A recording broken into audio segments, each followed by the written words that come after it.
All right, peace and black power, everybody. I want to welcome you to another NC Productions. With that being said, we want to thank you. If you're here live, if you come up while we live, leave us a comment, thumb up the video, tell your friends, share the video, and let them know that it's about to go down. We know it's a late night, it's 11:30 p.m., but we still gonna talk about what we're going to talk about. Today's show is on Freestyle Friday, so basically anything goes, whatever is on anybody's mind, we're willing to discuss it and talk about it. And with that being said, I want to give my panel members opportunity to introduce themselves to the family and let them know how they're feeling, and then we're going to jump right into this conversation. Right back. This Nev Unc, I'm Ray. Happy Savior's Day to the New Wapian. The born day of Dr. Malachi Z. York. And we're going to have a Freestyle Friday. I'm here for the conversation. Right back. Peace. Peace is Master You. Is always just here to have a great conversation with my brothers and sisters. Peace. I'm Elder Ramesu, Rahubat, Shem Hotep, whatever the greeting be, it's a greeting of peace. I'm here just to be involved. I haven't been here in a while. Other things have had my attention. Nevertheless, it's still, all about nation building. That's what it's about. Hello, this is Richard Medley. I'm from Arkansas, and I'm just a great friend of Brother Stewart, and I'm always appreciative of him extending a branch to me and let me join these calls and get to share with you guys some of the different views that I may have. So I'm looking forward to Freestyle Friday and ready to get it going. This is Shay out of Atlanta, and pretty new to the platform, but I just enjoy listening in on the topics and, giving my feedback and opinion whenever I can regarding any issues or, any type of way that I could be a part of uplifting a Black community and things like that.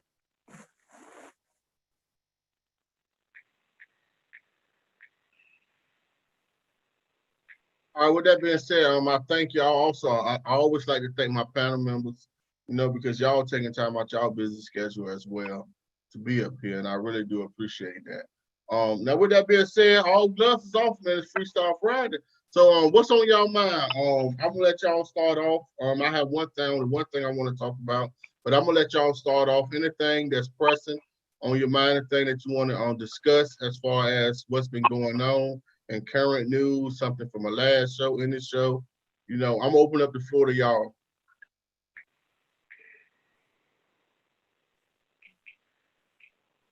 Okay, I'm gonna start it off. I see. Today is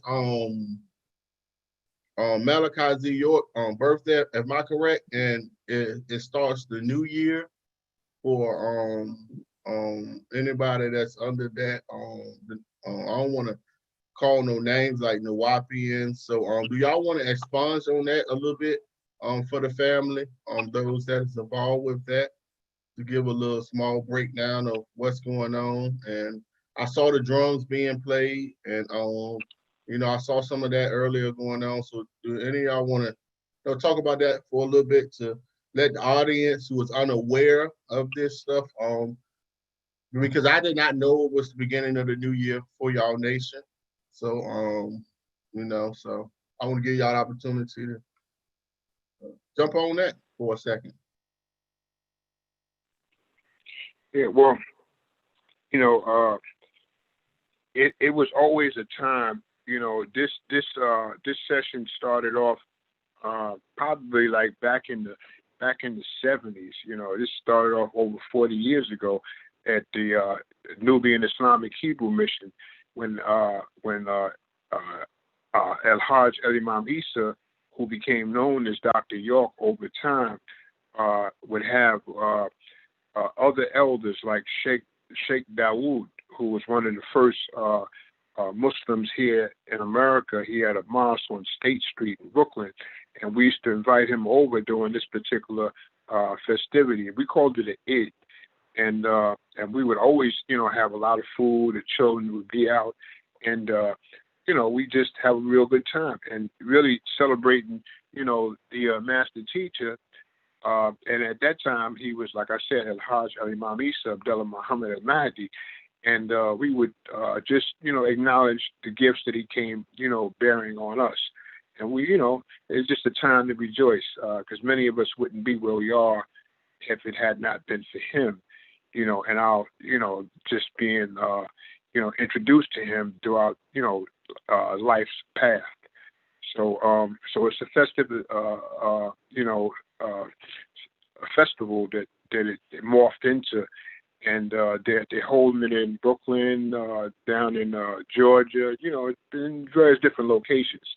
So, and it's expanded out over the years. Like I said, it goes back over 40 years. I know we were celebrating it back in the mid-70s. And, it's just, just paying homage. That's it. That's what we do. We pay homage to our ancestors, to our leaders, those that made a difference in the community, those that were able to stand on their square, and raise up or try to attempt to raise up a nation. And so with that, we just hopefully, one day we'll come together on one accord, and when we'll be able to recognize each other as true brothers and stop, with the divide. You know what I mean? And this is what this is about, stopping, halting the divide and allowing us to come together, as a family, as a group. And we're all the same people. Ashe. I was speaking to a brother earlier today, and he was, filling me in on some of the stuff that I didn't know. So it's great. It's always great to have a tradition or something that, that we know that we start is ours. At the end of the day, this is ours. Now, it's up to you to claim it, but you know that this is something that was started by our people, and it's being passed down. So it's not like something that you're just, you're being just finding out, or it just hopped up here. It's something that's been created and people have been a part of it since its inception, and it's just being passed on. That's a beautiful thing, man. Beautiful thing. I learned something new today as far as the holiday and all that. So shout out to the family, man. So what I'm gonna do, I do want to talk about, I want to bring up this Shaun King thing, man, because, I actually read the article and I'm going to pull it up, man. So YouTube, I am reporting the news, YouTube. That's all I'm doing, YouTube. I am reporting the news. Let me just make that disclaimer. I'm just reporting news, all right? That's all I'm doing. I'm just reporting the news. So hopefully y'all understand. I'm not stealing nobody content. I'm just reporting the news. So let me share my screen. Where's it at? Where I got it at? Let's find the real thing. All right, so this is what I want to do. I'm gonna zoom in on it because I actually want to read this article. And so we can, talk about what we're reading as I read it. I'm not the best reader, so y'all don't hold it against me if I mispronounce some words. I just put it like that, right? So it says Shaun King, a private law enforcement group on Facebook, is literally plotting to kill him. He put this out June the 25th. And these are some of the somebody screenshot. What happened was, this is a private, unlisted Facebook group. I know that you can have private groups on Facebook, but this is actually a private, unlisted Facebook group. And it's a group of all ex-police officers and current police officers, along with ex-military. And what happened was, one of these police officers was alarmed at what they was reading. So they contacted someone who in turn knew Sean King about this. And that's how they started screenshotting. So, right, what I want to do, I'm gonna just read this and, we can talk about it. On this past Tuesday morning, I received a very alarming text message from a friend inside a private Facebook group for California law enforcement officers. Members of the group were openly plotting and planning his assassination. Now, off gate, they openly was plotting and planning up his assassination, meaning they just openly doing this. It's no fear of retribution. It's no worried about what may happen. It's like openly planning his assassination. And sadly, he talked about how he regularly received death threats and all that, right? But we take them all seriously. Well, we found in this private Facebook group is altogether different. These were men and women in a private group that they had no idea ever see using their real names. So these people using their real names and real identities, openly plotting to kill him and organizing each other to execute it. So I'm not going to read all this. I want to read the screenshots of the threats. And this is very, to be doing this openly, it's crazy. But it says it started with retired Long Beach police officer Laura Agalina. I can't pronounce the name, so I'm gonna just say Laura Tartt, saying, I think California needs to start putting a team together of retired military police and NRA members. These criminals that the Democrats created needs to be stopped, right? So this is the woman right here. This is her real name and this is her post. This is exactly what she posted right here. You can read the post. This is her real name and her post in this group. And right, so once she posted this, another guy named Roy Brokaw then says, I'm with you, brothers and sisters, for justice, and I'll be there. Tell me when and where. Does anyone know where this Sean King can be found? Now, hold up. She's a retired police officer.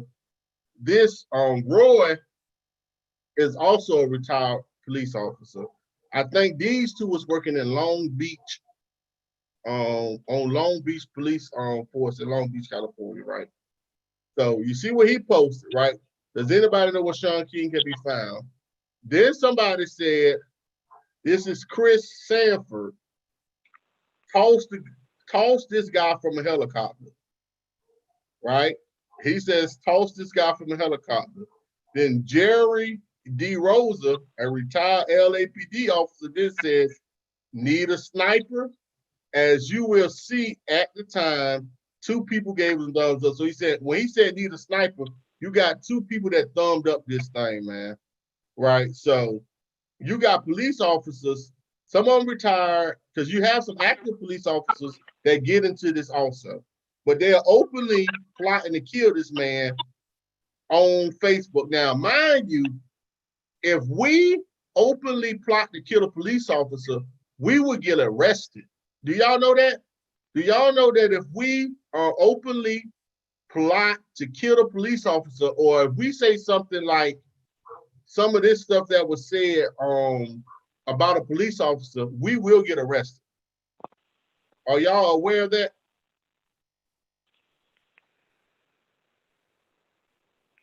Oh yeah, oh yeah. Well aware of that. I was about to say it's a funny thing, but it's not a funny thing. As a black man, or even as I'm not a black woman, but I feel like I can make this comment for black women as well. When you walk out your door, I only want to say almost, you should really be prepared for war, really against anybody, and that's unfortunate. It's like you should be. I'm sorry, hold on. You should be prepared for war amongst your own people and people who don't look like you, and that's unfortunate. Both the black man and black woman, we have an issue with ourselves, and then the world has an issue with us too. So it makes it very, very easy for people to go in a group and say these things like this about us, because we at war with everybody, even amongst ourselves. You know, we just constantly at war, man. And the downside of it is 85% of us, you know, and I know the elder know this talk, 85% of us don't know we're at war. They think they know, but they really don't know. But hopefully Sean King, hopefully the brother, he got a tight circle around him. I'm sorry. Hopefully he got a tight circle around him, and he should make sure that he's following the proper channels. One thing, he should blast it everywhere so everybody see it, where everybody faces, and let people know if something happened to me, these are the ones who did it. He should file a report. He should make. I will go to this. He should do everything legally that he's supposed to do, and whatever come after that, he can let them know. I warned y'all. I told y'all what was happening, and I'm gonna do everything I can to defend myself, point blank, period. But you know what I'm saying. But once you all know this.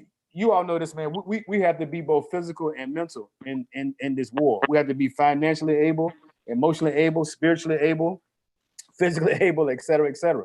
So, you know, now chances are the law ain't gonna be on his side, but he should do everything right and exact to let them know, look, here's the threats that's been going on in my life. Here's the people who are saying it. I will blast it all everywhere so everyone could see these are the people who are after me. You did everything that you could. That way, if something happened in the court of law, it's like, no, I did the proper challenge. And hopefully that brother again got a tight circle around him. And yeah, you know, I hope he got a tight circle around him. You know, I really do. I really, really do. And I hope people he have around him, you know, maybe there's certain things I shouldn't say. Hopefully he got people around him that their mentality should be, if something happened to him, that we're gonna drop the world. You understand what I'm saying? Mm-hmm. So hopefully he got some world droppers around him. But that's my piece.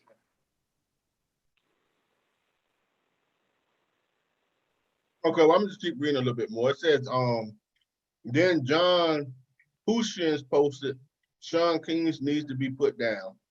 So like he screenshotted these posts, man, put it up here. Then Mark Adams then posted, need to start cutting the head off the snake, so to speak. So he's saying you cut the head off the snake and what the body gonna wither, right? So I guess they're trying to say that he is one of the leaders or something. Here goes somebody else. Jeffrey Garcia. Now this person's last name is Garcia. So off gate, your last name Garcia. But listen to what they put. Also, the Lone Police Department then said, I am ready to rock and roll. Let's get it going, boys and girls. Time for number 6. Then he said, California law enforcement told me that this is often code for a long distance operation. So you got a Garcia now.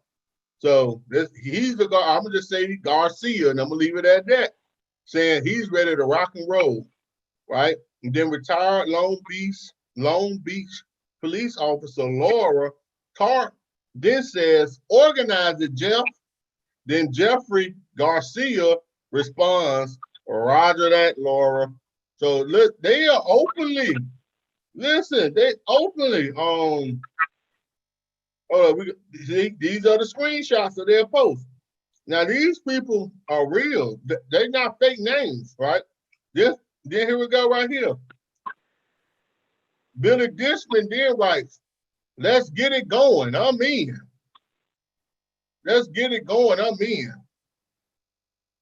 I mean, this is crazy, right? Then Kevin Fitzgerald then posted.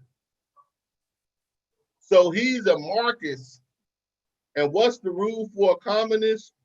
Kill a commie for mommy. Better dead than red. And so it begins. So here go Kevin Fitzgerald. Yo, this is so crazy, man. Right? So then here comes Gary Young.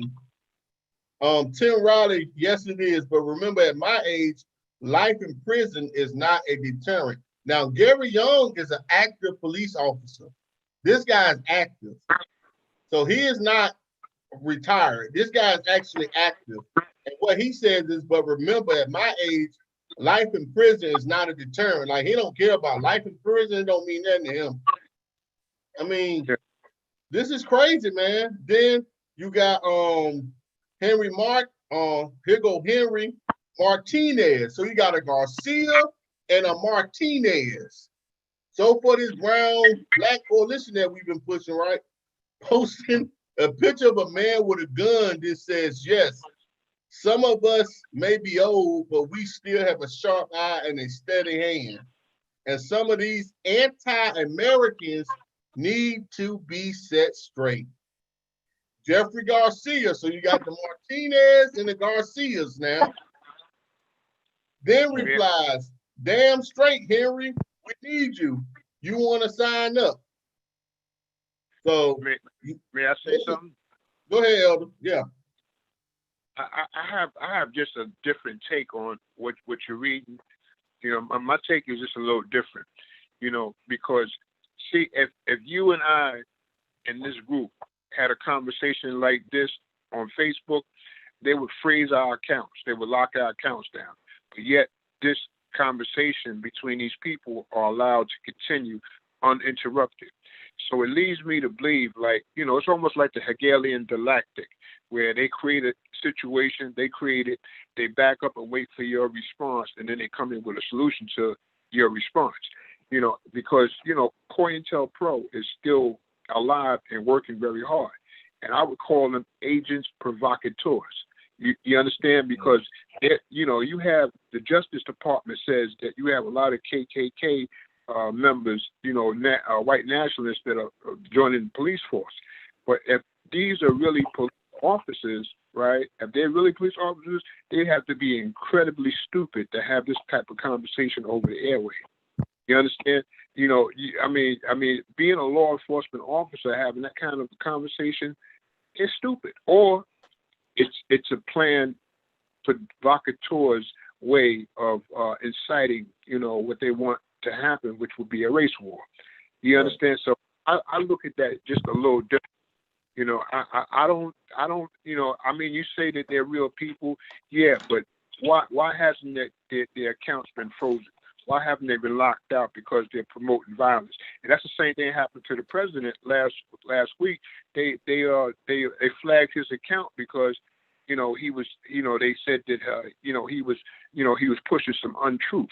Well, these are right out threats. These are threats, and they're allowed to say that. But they shut the president down last week for, you know, some things that he said that wasn't true. They flagged his account.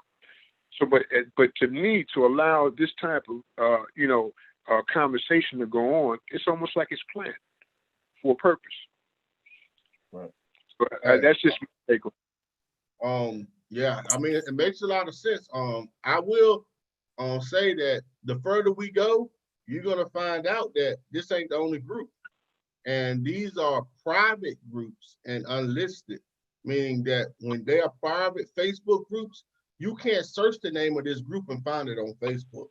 The only way you can find this group if somebody invites you personally, invited you in. So it's unlisted and it's private. Like I got Facebook groups. One of my Facebook groups is called Enough is Enough. It's a private group. So can't nobody from the outside come and look at none of the posts. But it's listed, meaning that if you type in Enough is Enough, the Facebook group will pop up. So you can see that the group exists, but you can't see what's actually being typed. So, but this is a group that's private and unlisted. So when it's private and unlisted, the average person cannot see it. Like with Donald Trump post was not private. His post was for everybody to see. That's why they was able to flag it. It's kind of like with some of my pages that I have on Facebook where they flag my posts right now. Certain things they can catch when it's public, but when it's private, it's a whole different ballgame.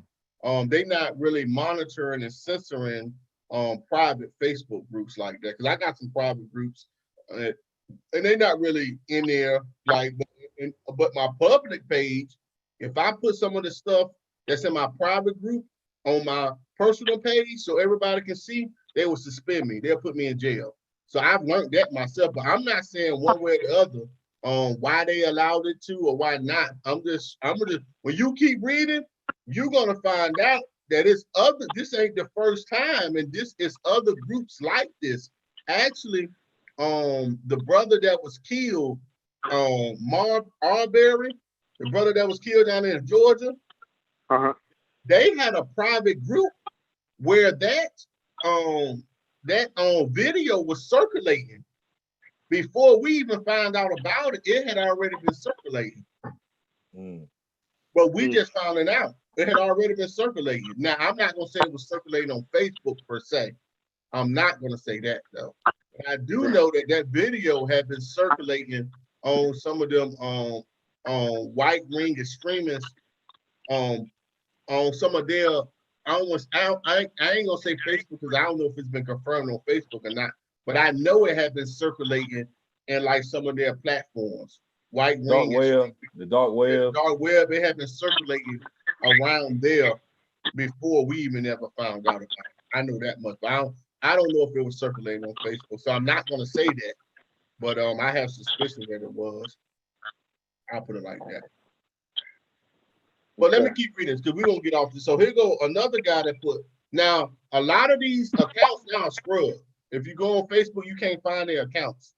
They scrubbed all of them now. They scrubbed them now though, because he came out, he didn't know, Sean King didn't know if he can go to the police or what. So what he did was he put everything out on the internet through media outlets. He put it out himself initially. And now, if you research this, you will see within the last day or two, now you have media outlets that's covering it. But initially, he didn't know what to do with it. He said he didn't know if and I can't play the video because I don't want to get striked. So, but he didn't know if he can give it to the police or what. So he said his whole thing was he was gonna put it out through social media and force their hand. But I'm gonna keep reading. Then we can get off. So here go Jim. Somebody said I recommend retroactive birth control, a post-birth abortion, whatever you want to call it. So now you got people that's threatening him without just coming out with the threats. You know, they ad-libbing it. You know, they not being straight up with it. You know, they just saying it in a way that is not really saying that they want to kill him. But when you read what it says, it's saying the same thing, right? And he said, I could post more. Since Tuesday, the thread grew. We thought this was an isolated incident, but since this, we've seen death threats against him spread all across the country and other private groups on dozens of public pages, on conservative blogs and more. Right. So he asked if anybody got any more credible evidence to send the details to his page. But my thing is this. My thing is the thought process of these police officers to, like, you have the police officers in North Carolina and Wilmington that didn't know that their camera was being recorded. You know, the 3 police officers that got fired in Wilmington because of, they were saying that, you know, they can't wait to get out here and start killing niggas. They did not know that one of them had accidentally hit the recording button. Now, the cameras are always running in the cop cars, but they did not know that one of them accidentally hit the button. And what happened was, it's somebody that reviewed all the cameras for the police department. And when this lady was reviewing the cameras, she ran into it. And one of the police officers pulled up beside these 2 in the car, and he continued the conversation with them. So, like, the only reason they got fired, because one of them accidentally started recording what was going on, started recording the conversation. And that's, so you can imagine what these police officers in Wilmington, I'm just talking about Wilmington, had to be saying all along when it's not being recorded. So now you look at the Sean King situation, wherein they are threatening to kill this man. They like, yo, where he at? Yo, let's do a number 6. You're like, they're just openly plotting to kill this man in that group. Where he at? One of them saying like, yo, I don't care about going to jail for life. Like, my thing is, what kind of thought process do these people have to be willing to openly state these things and plan it without even any thought of repercussion? It's no concept of, yo, we can go to jail for this. There's no concept of I can be disciplined for what I'm doing. That's my thing. My thing is the thought process that nothing can happen to them for doing it. That's the biggest thing with me. It's the way that they thinking. Now, so we think that they're here to protect and serve, but they think that no, we're gonna openly. So my question is, have they done this before? Now we know it. I'm saying we know it, but what I'm saying is this something that has been going on a bigger scale, wherein and now it's just being exposed, or is this just something that, oh well, we want to take Sean King out, you know? And that's the way I'm looking at it, man. I'm looking at it like, you know, especially with the Wilmington, these cops in Wilmington, one of them been on the force since like 1985, 86. And if you have been having these views for all this time that you've been on this police force, what have you been doing to people in all this time?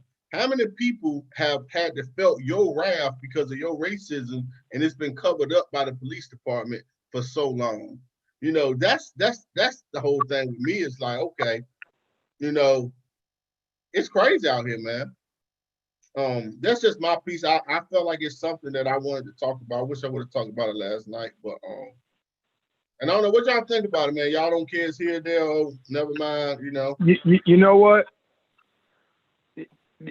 I'm a solution person. So my question would be, how are we going to deal with it? And it brings me up to one of my points I always try to make. Man, people got to get involved in their communities. You have to vote for the local jobs, not just waiting on the president to vote, because that's an electoral college and it's a whole different thing. But like in Little Rock, we have a black mayor, pretty much a black city, but we do have those elements of white folks that, you know, throw the power off. But again, we still have to get those people that's locally to get in there and vote on the school board, vote on the taxes. All of this stuff is your tax money. Their retirement money they getting, it's all your tax money. So that's why, and I'm bringing it back to what we do, Stuart, that's why I love not paying taxes. That's how I fight. I fight with my wallet. That's my piece. You know where I'm coming at. If your life online, I'm not gonna get you flagged, man. I'm gonna be PG as possible tonight. Money definitely, Brother Rich is a strong way, and it's proven. But if your life online and your spirit know it, you gotta do what you gotta do. That's all I'm gonna say. You gotta do what you gotta do. That's all I'm gonna say. I was second on that. I do not ride alone, but I do know I don't have no felonies. In Arkansas, you can ride as long as you don't have anything on you. So when I do ride like that, I make sure I'm straight. But I'm always got somebody with me. You know, if it's my wife, we always got somebody. So I would tell people, man, don't get by yourself. If you see what's going on, it's always somebody alone. The woman with her child, ain't no man around. The person has some kind of slight little disability, maybe. You know, they always pick on people because they bullies. Right. They are bullies. So, man, if we gonna go and burn down some damn city, it'll be my partners, and I'm not meeting people on the way to do it. We a crew. Just like they roll as a crew. So we got to get that same mentality to fight that. But just going out fighting anybody on everything, we got to be smart, man. Right. I want to say that I feel like for instance, the people that was putting things in that chat, that they do that because they feel comfortable enough to do it, and they know that is really not any penalties that they have to face. Like a lot of times they might get called out in public, but when you look or research back into the situation months or a few years later, it's like they never really got punished for it. So all the arresting them and everything like that was just pretty much to fool us. And I feel like Black people gotta get to the point where they understand, like, freedom never comes peacefully. Like, no march, you can't vote your way out of it. Like, if they draw blood, you have to draw blood, and that's the only solution. Yeah. I mean, what the sister said, man. I mean, she right in this act. I mean, the thing of it is, man, for a lot of us Black people, it's just that, if we get into any situation with anyone, it's even amongst other Black people, we automatically going to jail. You know what I'm saying? It's money to be made when we get sent to prison. You get what I'm saying? So, if a cop do something to one of your family members or whatever, you automatically know in that moment that your life is over. It's it. You know what I'm saying? So, as a Black man or a Black woman, there's a lot of things to consider. There's a lot of, especially as a Black man, that you're responsible for uplifting your family. And I'm talking about black men in a moment. So I know sometimes women heard that like, why would you say that? No, I'm just talking about the Black man for a moment. As a Black male, you are the protector of your family. And so you go out there and you do something. I know you get put between a rock and a hard place, because if you don't do nothing, then your kids always have, well, I thought my dad was supposed to protect me. Your wife may say, I thought this person would protect me, your little niece or nephew, et cetera, et cetera. And if you do something, police catch you, they're gonna kill you. It ain't no middle ground, ain't none of them with you, ain't none of them gonna help you out. It just point blank period, you done. You get what I'm saying? So it's almost like they put you between a rock and a hard place. That's what ends up happening. Because and I just feel as a Black male, there is no help out here for you outside of the, outside of Black woman. That's if she conscious. You know what I mean? There is no help. The government ain't gonna help you. Democrats ain't gonna help you. No matter who in their office, ain't nobody helped you out. No disrespect to Obama. Obama didn't help you out. Ain't nothing changed for you, no matter who was in the office. And no matter who the mayor in your town, ain't nothing changed for Black people, point blank period. The only time something changed for Black people is when what the sister said, when Haiti decided to fight for themselves. When people decided to fight against all odds, they said, look, we going out with a bang. Win, lose, or draw. And that fight has to come on the front, or sometime it may get physical. Like the elder said, when I go, I don't go alone. Or maybe one on finances. We talk about, or on Monday, we talk about, the whole financial, talk on Monday. And again, man, it's like Black people, we gotta be sharp as a sword, man. I'm talking about a sword that was just made, just freshly sharpened. That's literally how we gotta be, because we don't have no room. It's unfortunate for mistakes. It's unfortunate that you gotta imagine this man got kids. He gotta tell his kids that, because he could be riding the car with his kids and he don't get shot and his kids get shot. Then what do? You get what I'm saying? Then you turn, and then I'm not trying to be funny. You know what I'm saying? Somebody may preach and say, well, God said you can't hate nobody. How you gonna tell me don't hate nobody who put a threat on my life and killed my kids? God didn't save me. I mean, I'm not throwing shade, but what I'm saying is the mentality of people. And when you keep pushing someone, even an animal, man, you keep beating that animal every single day, that animal gonna hate you. And when something hates you, it becomes a passion. It's like a addict addicted to crack. They can do whatever they got to do in order to get it. You get what I'm saying? And so, like, anybody who's wise should really right now, they should heed their lessons, and they should stop this stuff, bro. They should really, really stop it, because it don't matter who win, everybody gonna lose. And I'm as pro-Black as they come. But that's just my whole concept on looking at war and things of that nature.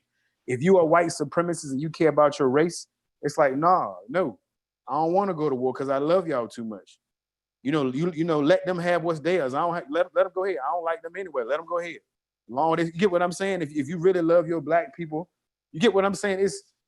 man, I'm telling you, man, it's a lot of stuff to think about. And and again, to add on what I'm saying, man, for a black male, it's not just a black female. I'm talking about males. Again, it's a lot on your head every day to be thinking about, man. That's a lot, man. That's stressful. That's really, really stressful, man. And I hate that the brother got to have.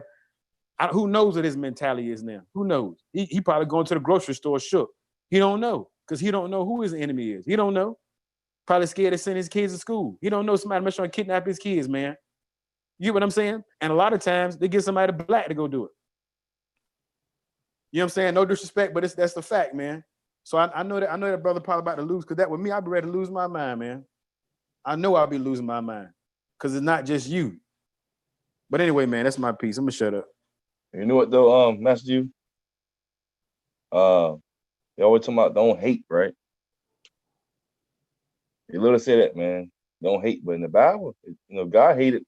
He hated, and he also says that time for everything, right? Indeed, that's true. Right in his act. But they don't want to talk about that. Right in his act. You tell me in the Bible where Jesus said he loved everybody. You show me the verse, and I can show you who he said he coming for. If you don't go to the Bible, you know what I mean? Who he only came to get. So everybody talking this love mess, man. It's not a bad mess. It's not a bad mess. It's crazy. Right. Indeed. Yeah, indeed. If you don't stay in the Bible doctrine, that's cool. But what about the other scriptures? Jesus, Yahshua, whatever you want to call him, tore down the whole temple. It's for people gambling in it. But it's for gambling now. Yeah, indeed. Yeah, indeed. And they said when he come back, he come back with a sword, dripping with blood, man. So all this pussyfooting around about Jesus, man, it's crazy. You know what I mean? Mm-hmm. They're not reading the whole Bible, the doctrine, man. That's right. That's all I got to say about that. I also wanted to add that, it's really that they just don't want us to be organized. Like, we, as Black people, we already know how to kill and all of that. And we already hate, the situations we in and what they're doing to us. But what they don't want to see is us get organized. Because I feel like if they see a large enough group of us getting organized, that's going to be enough for them to back down. They already know what they are up against if we were organized people, and that's what they're trying to prevent more so than anything, is us getting organized. Indeed, I agree. I agree with all y'all, man.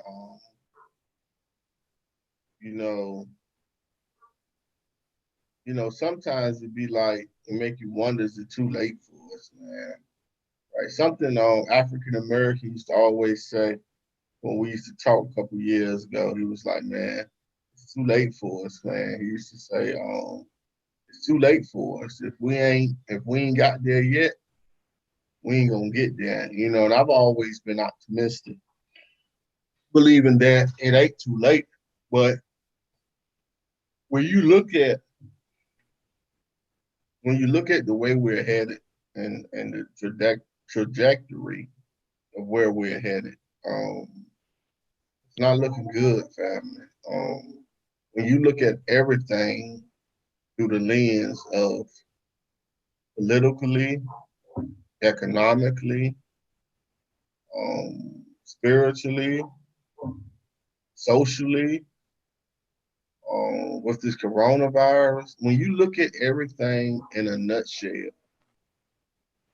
in its totality, not just one faction or one part of it, look at everything, like the economy. Just look at everything that's going on in this time frame that we're in.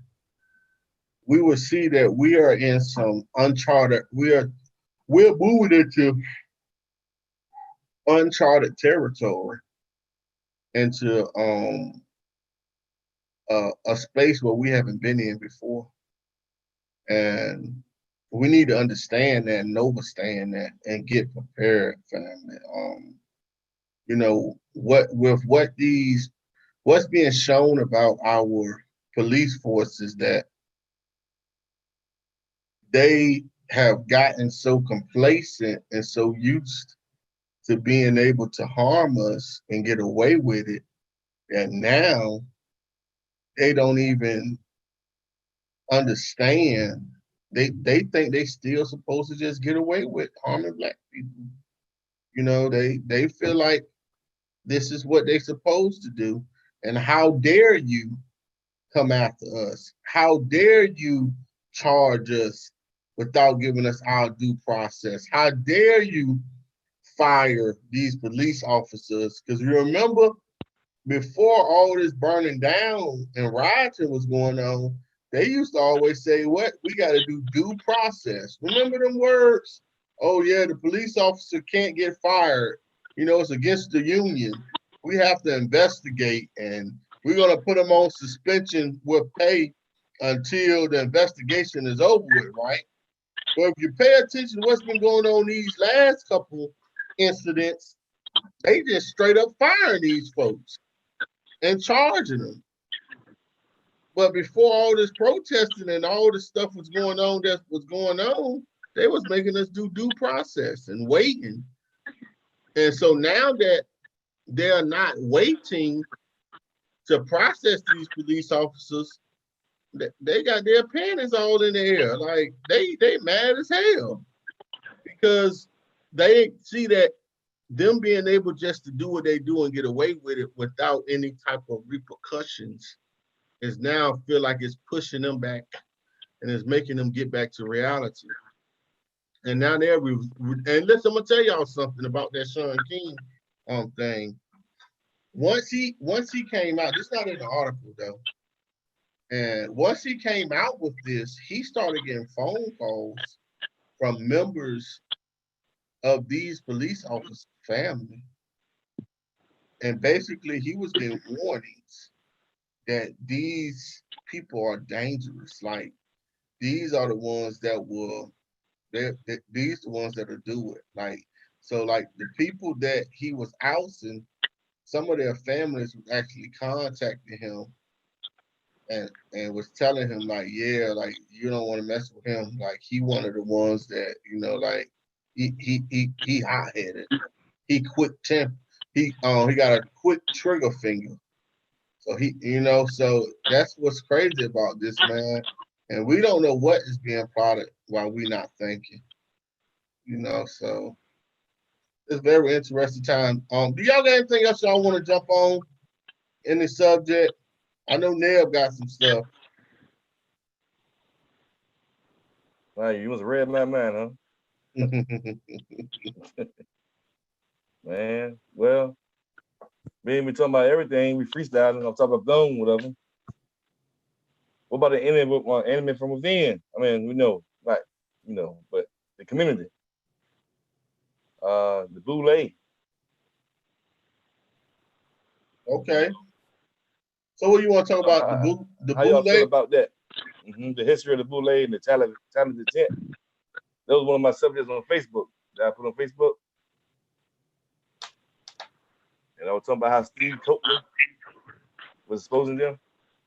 Yeah, I remember when Steve was pointing them out and who they really were. You know, my thing is I call them the gatekeepers.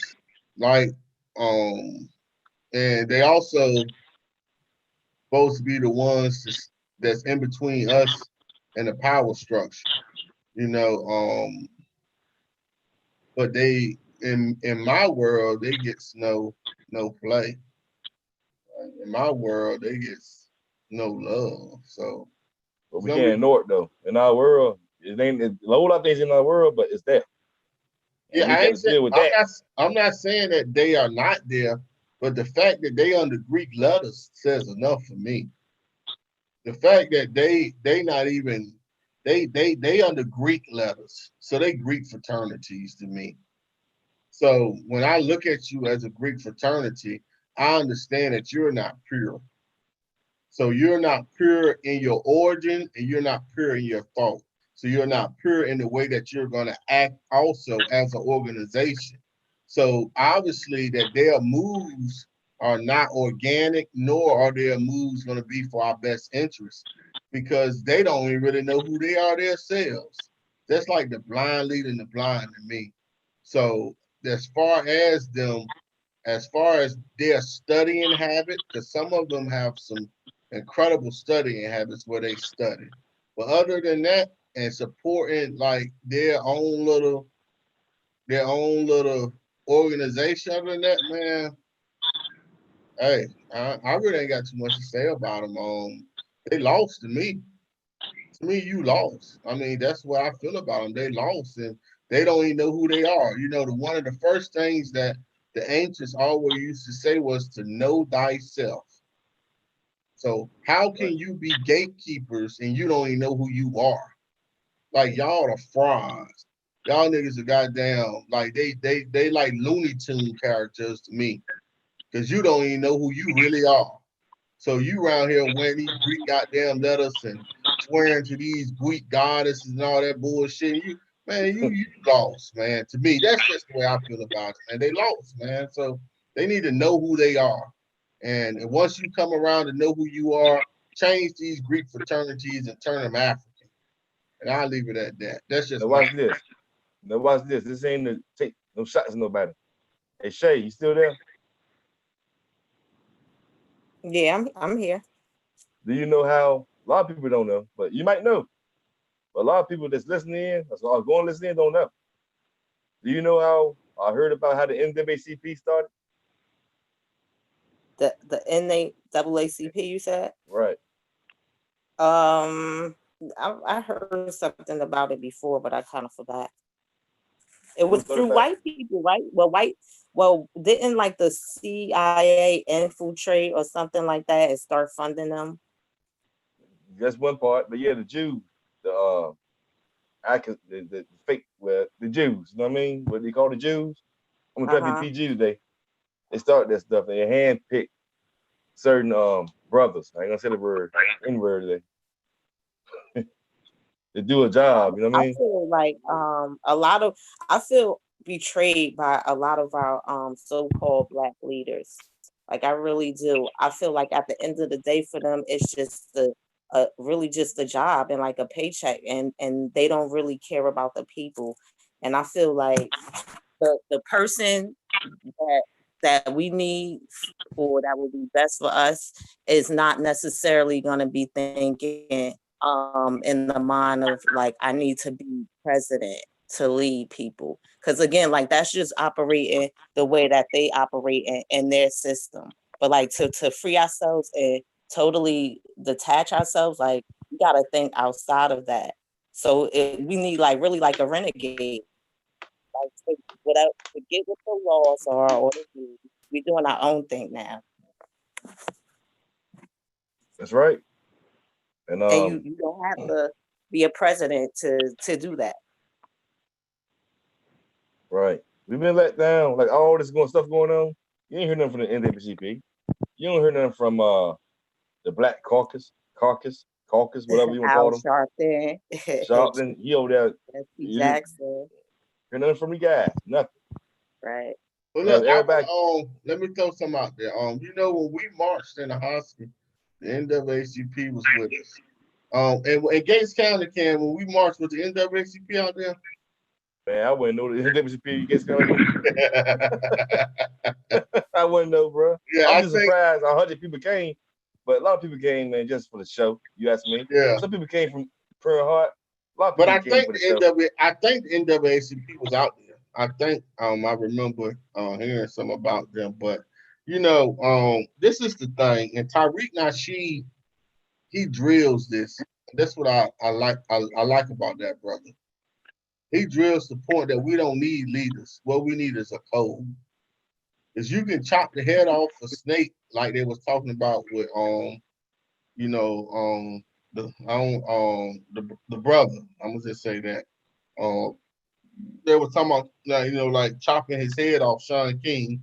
They were saying chop the head off in the body or wither, right? But what happens is when you have a code that we live by, you can't kill the leader because the leader is a code. You can't kill, so you can't kill our code. So if everybody go by this code and live by this code, everybody would become leaders in its own right. And so then you can't just kill one person. You have to actually kill the idea or the code that we're living by. You get what I'm saying?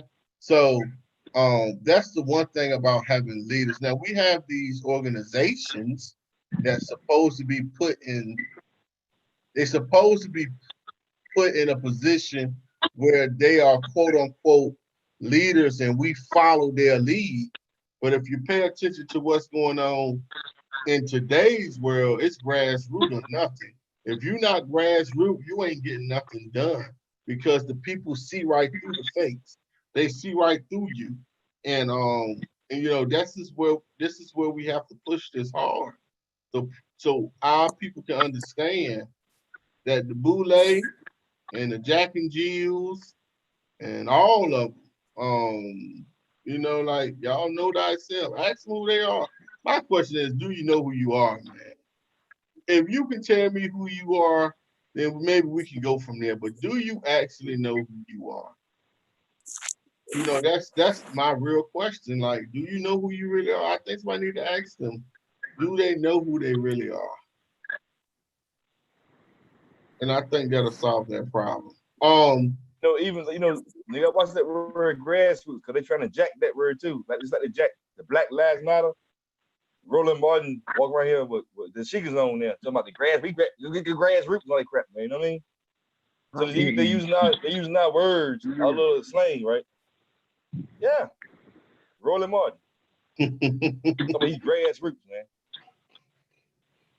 Yeah, I ain't just like the gay people jacking our cause, man. You know, we got these Southern Baptist, NWCP, Boule people jacking our slang. Yeah, I know. We didn't even call them out on that, man. I mean, I'm sick of them. You know what I mean? I ain't never gonna white supremacists.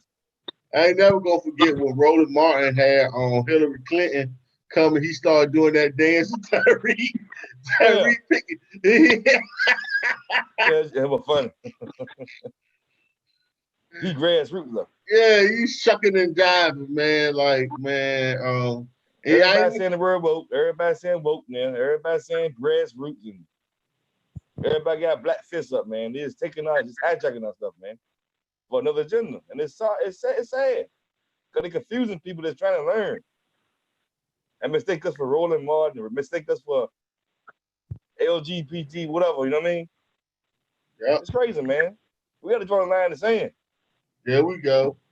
Either you with us or you're not. Either you with us or you're going to get laid down, one or the other. You see what I put on Facebook, man, post? Nobody said nothing, of course. But on Juneteenth, man, there's on Black Lives Matter raising a damn LGBT flag, man. On Juneteenth, that's disrespectful, brother and sisters. Okay, gay rights and everything, but the time and place. This is for us. Even if you black and gay, they're disrespecting to you and your heritage. Man, what do Juneteenth got to do with gender? See, right. This is, like, what do Juneteenth have to do with what your sexual preference is? Like, that's what I call people don't know themselves, man. And like y'all say, they hijacking the movement, man. They hijacked it. They everything is about gay pride with them, everything, so they need to root away. I ain't knocking that. You want to be gay, but don't be coming on our side taking mess over. Go over there with that mess over there. I mean, I ain't disrespect nobody from PG. Take it over there. Don't come over here because we got numbers. Mm-hmm. And take it into myself, man, get the hell out of here. For real. Everything we got, they watered down, man. You know what I mean? Hey, I see we got True Born in the building. You want to say something, bro? Peace to the God. Peace. Just signing there, listening to what's being elevated, you know what I'm saying, amongst the brothers. All right, that's what's up, guys. That's what's up, man. Glad you made it, man. Freestyle Friday, anything on the table. What's on your mind? What's been going on that you want to talk about, bro?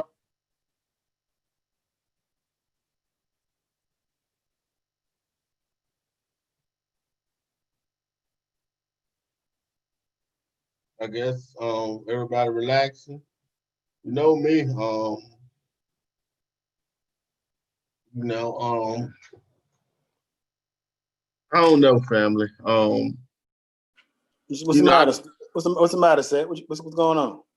no, go ahead. Y'all say something. I want y'all to talk because I told you I had a long day. So Well, a lot of people don't know about. I put another question on Facebook. A lot of people don't know about the Council of Nicaea.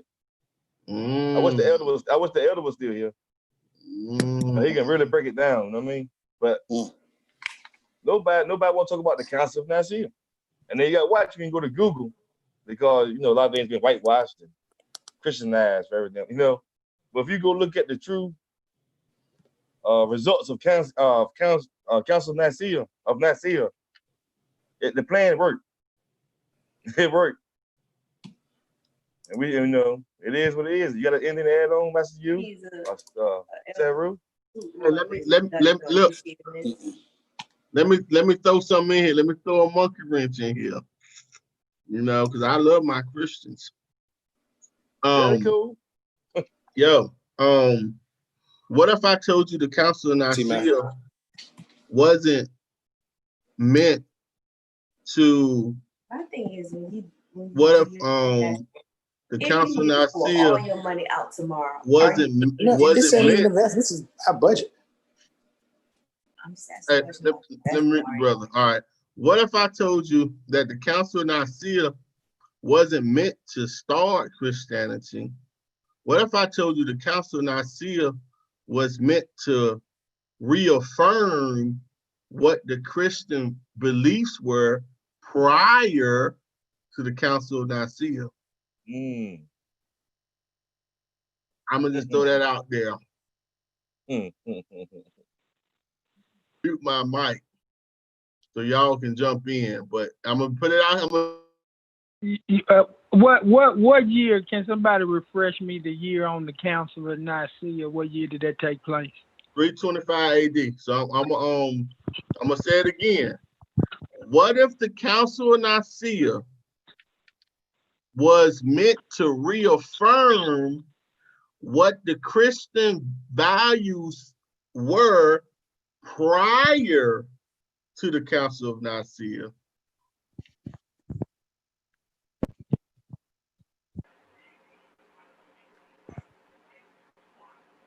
Prior. That's right. We're gonna think tonight. Okay.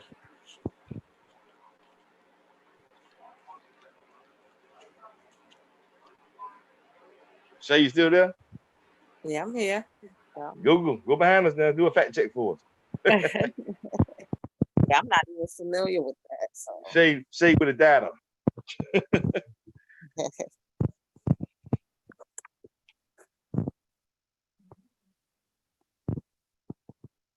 Yeah, we're gonna think tonight.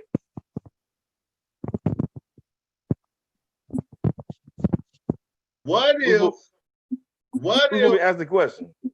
What if what we've been taught about the Council of Nicaea is actually wrong? Are y'all familiar with the councils before the Council of Nicaea?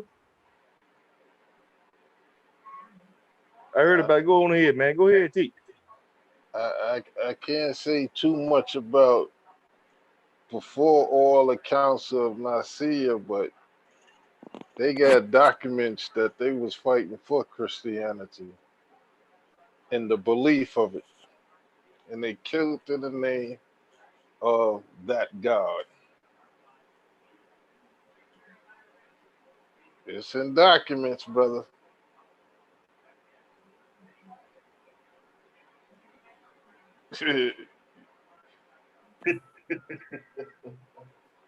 Yeah, I'm a flame. Man, I wish the elders here, man. Somebody get the elder back on the phone. Hey, call it. I'm a flame thrower. Listen, I'm gonna throw it back out there again. What if what we've been taught about the Council of Nicaea? Because we was told at the Council of Nicaea they picked all the books that was. I'll be right back. I'll be right back. Listen, I'll be right back. I'm gonna try, man.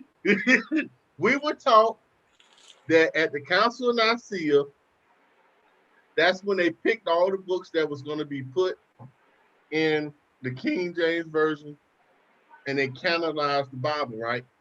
That's what a lot of us have been taught, right? Uh-huh.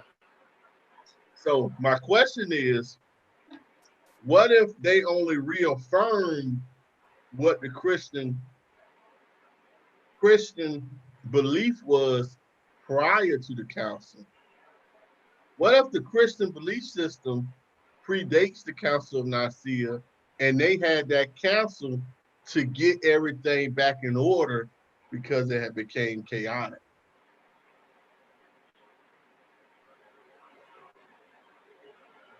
Does Yeah. that take away from the magnificence of the Kemetu? Does that take away from the ancient Egyptians? Does that take away from them? Does that take away anything from what the elders or the Africans did? Does that take away from it? What if what we have been taught about the Council of Nicaea has been used to disregard the Christianity that was around prior to the Council of Nicaea?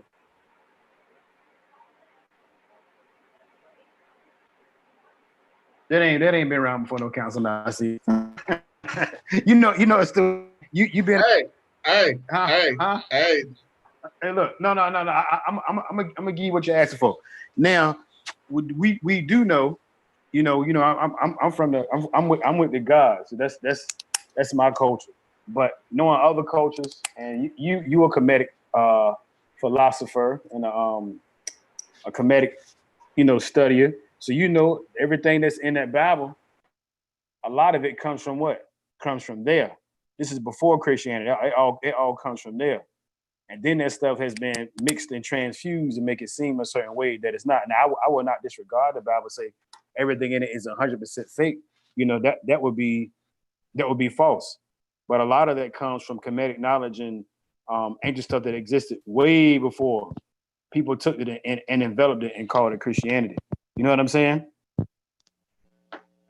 I would I mean, yeah, I don't know. I just say this. You feel me? I'm gonna put something to you, man. Okay. You know the story of Job, right? Mm-hmm. Story of Job, right? They said Job was a upright and perfect man, supposedly, right? Mm-hmm. He ain't did nothing wrong, did he? Well, I mean, okay, well, basically he was supposed to be a good guy. Well, basically he's the ideal of if that was gonna be a good man, he was a good man, right? Mm-hmm. Okay, cool. Now you go to church every Sunday. They tell you that the devil's supposed to be your enemy, right or wrong? He ain't your friend, right? Mm-hmm.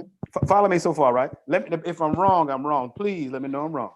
Now, during all this stuff with Job, they said Job would have sacrifices to help with his kids' sins. Like he would do sacrifice towards God, so God can forgive their kids. And if I'm not mistaken, God said Job was an upright, upstanding man. This one of my good ones right here. From what I'm reading, and again, let me know if I'm wrong. They said the devil walked right up in there with God. They had a little conversation. If you and somebody, if you and somebody is enemies, ain't supposed to be on site. Huh? Where do you get that the devil and God is enemies? Oh, I'm done. No. Okay, but no. Let me finish. Let me finish my point from a Christianity perspective. Christianity, God and the devil is not cool with each other, right or wrong. Supposedly, they're not cool with each other. So let me finish making my point though. My point is this: when Satan went in there, wherever God was at, and they had that conversation, God brought it and said, "Have you considered my servant Job?" And the devil was like, and I'm paraphrasing, the devil was like, yeah, I know him, but you got a hedge of protection around him, so I can't do X, Y, and Z. But if you remove the hedge of protection, I bet you he would curse you. I can't remember the exact words, maybe they say curse, but you get my point. And God said, go on, do whatever you're going to do to him, just don't kill him. And in the midst of that, here's my point. In the midst of that, what happened to this dude, man? What happened to him? This dude lost his kid and everything he had. You understand what I'm saying? He lost his children.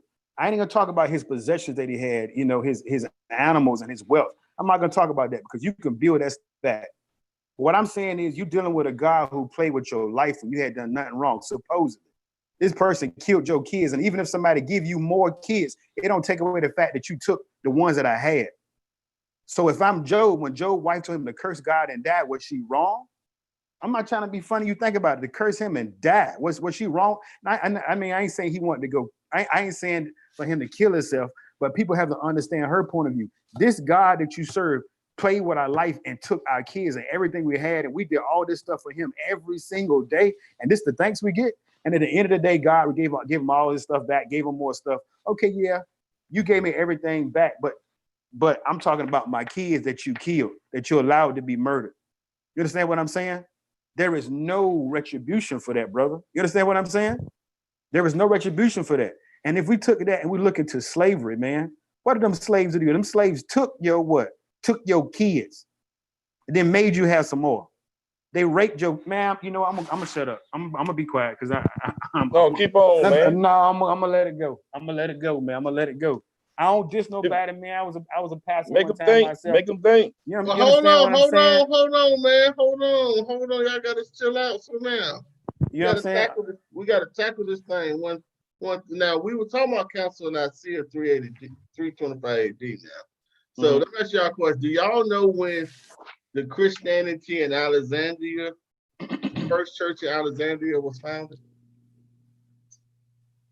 You said I know the first church in Alexandria, that's where Christianity originated, was in Alexandria, Egypt. Now, do y'all know what year that church was founded? I'm talking about this one. It's supposed to be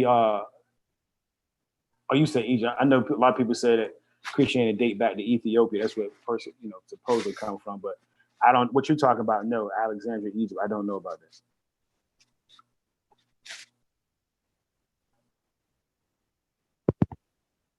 Yes, so I don't know. So I mean, I'd be willing to admit. I don't. Yeah, go ahead, man. I don't know. I don't know about that. The oldest church is in Ethiopia. The oldest church known to be standing to this day and time now is in Ethiopia. Okay, Stuart, go ahead and add on, man. Go ahead. What you were saying. You know, I like to add on at this juncture right here. I was talking about Ethiopia, and you know, me and Stuart right now we are into these coins. But what he doesn't know is I've always been a collector of coins since I was a little child, and I've been involved with the Rasta community for over 20 years. So actually, I have a very large collection of Ethiopian artifacts, and one of my greatest pieces in my collection is a coin that was minted in Aksum, Ethiopia in about the year 600. And it is the first coin in the world with a Christian cross on it. And in the middle of that little cross, it's a little dot of gold. But that cross is not like a cross like you would think of now. It's really just kind of like an X. But that's part of my collection. And I've just been studying Ethiopia just so long and have so many artifacts. People really do need to, you know, it's a lot of things out there we need to understand. But it brings me back to the point that we can't look, and this is just me personally, I can't look to a person's color or a person's religious upbringing to accomplish for me the things I think that we need to do. What I look for first and foremost is mindset. If me and you are not on the same page mindset wise, and I differ in that from religious, I'm into the economic. Black Lives Matters, show me your economic plan. Young Pharaoh, show me your economic plan. NAACP, show me your economic plan, because all the complaining, all the whining, all the wait, without an economic plan, some money, if it's reparations, tell me about that. But we got to find some way to get some money so we can travel and visit other places and get up out of here if that's what you want to do. But it's going to require some money. So however we going to get it, and I believe we can get it as a group, we better get it. Because it's getting rough out here. That's my spiel. Now, everything you say, Elder, is right and exact. I agree with you 100%. We should be more focused on, you know what, and I know what I just said. But outside of anybody religious, it's just like what the elder said.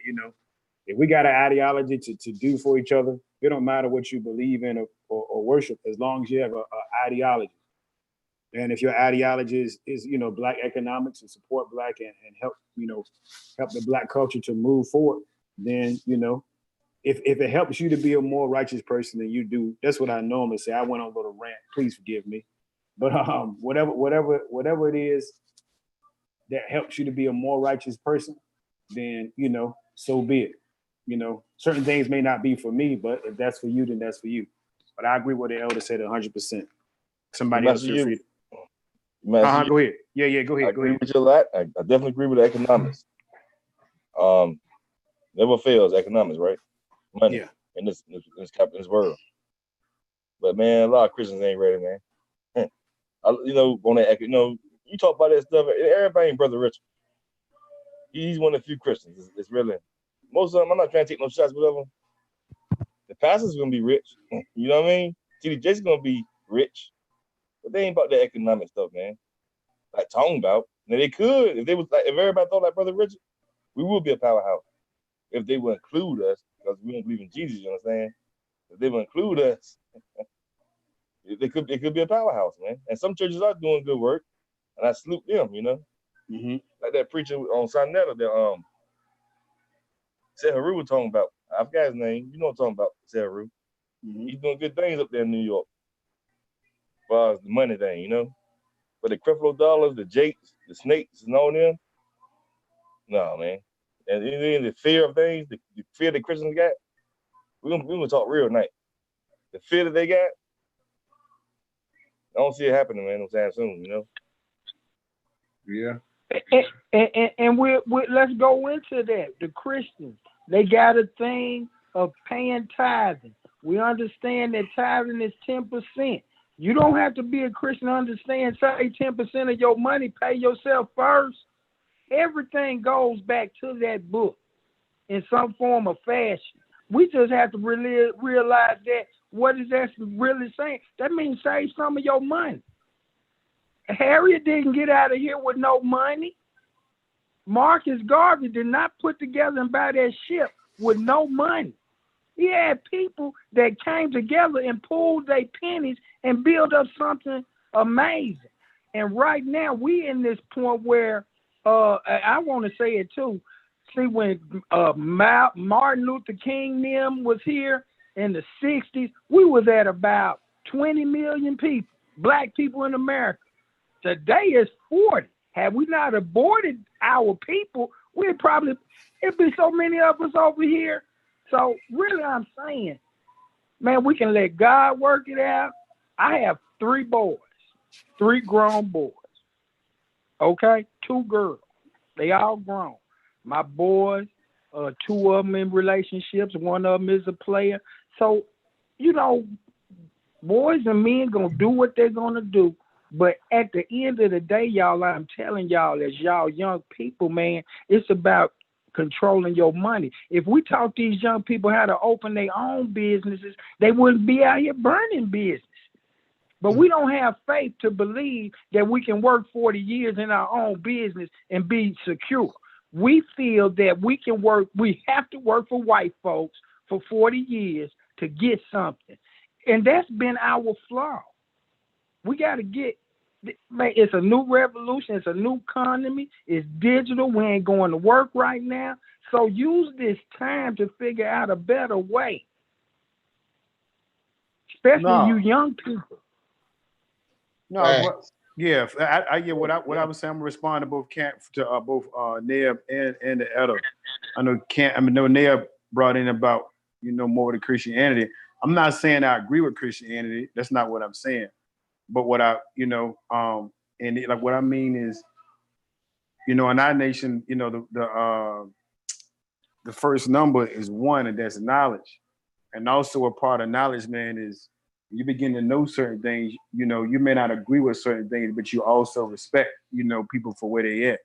You understand what I'm saying? So I have my own viewpoint on Christianity, and and the elder has his own viewpoint on Christianity. And we may disagree with it, but for me, for him being my elder, there's just a level of respect that I will just inevitably give him. That makes sense what I'm saying. So no matter if we disagree or not, I still get an elder, his respect with that on that platform. And I will agree with the elder in terms of, above all, religion or no religion or whatever you believe in, it's us black people in general have to have a certain ideology and a mentality to just go behind. You know what I'm saying? Just of supporting one another, not knocking down or tearing down one another. We could get up here and talk trash, but this person, Christian person, Israelite, whatever it is, instead of finding the differences among ourselves, let's find our similarities and grow together and build together. And that's for me. That's what it's about. You can have kids in your household. All of them not gonna. If you got 5 kids, all of them ain't gonna have the same mindset, but they got the same blood.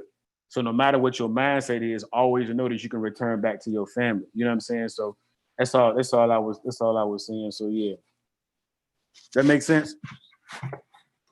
So what did I miss, y'all? That makes sense what I was saying or no? That makes a lot of sense. It makes sense, brother. I think it was getting hot when I got left out of here. So I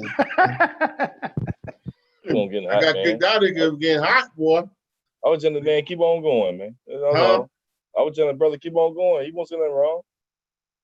No, I'm about to get on this council and Nicaea thing, but go ahead, because I want to know. Go ahead, because what you were talking about the church in Egypt. I didn't.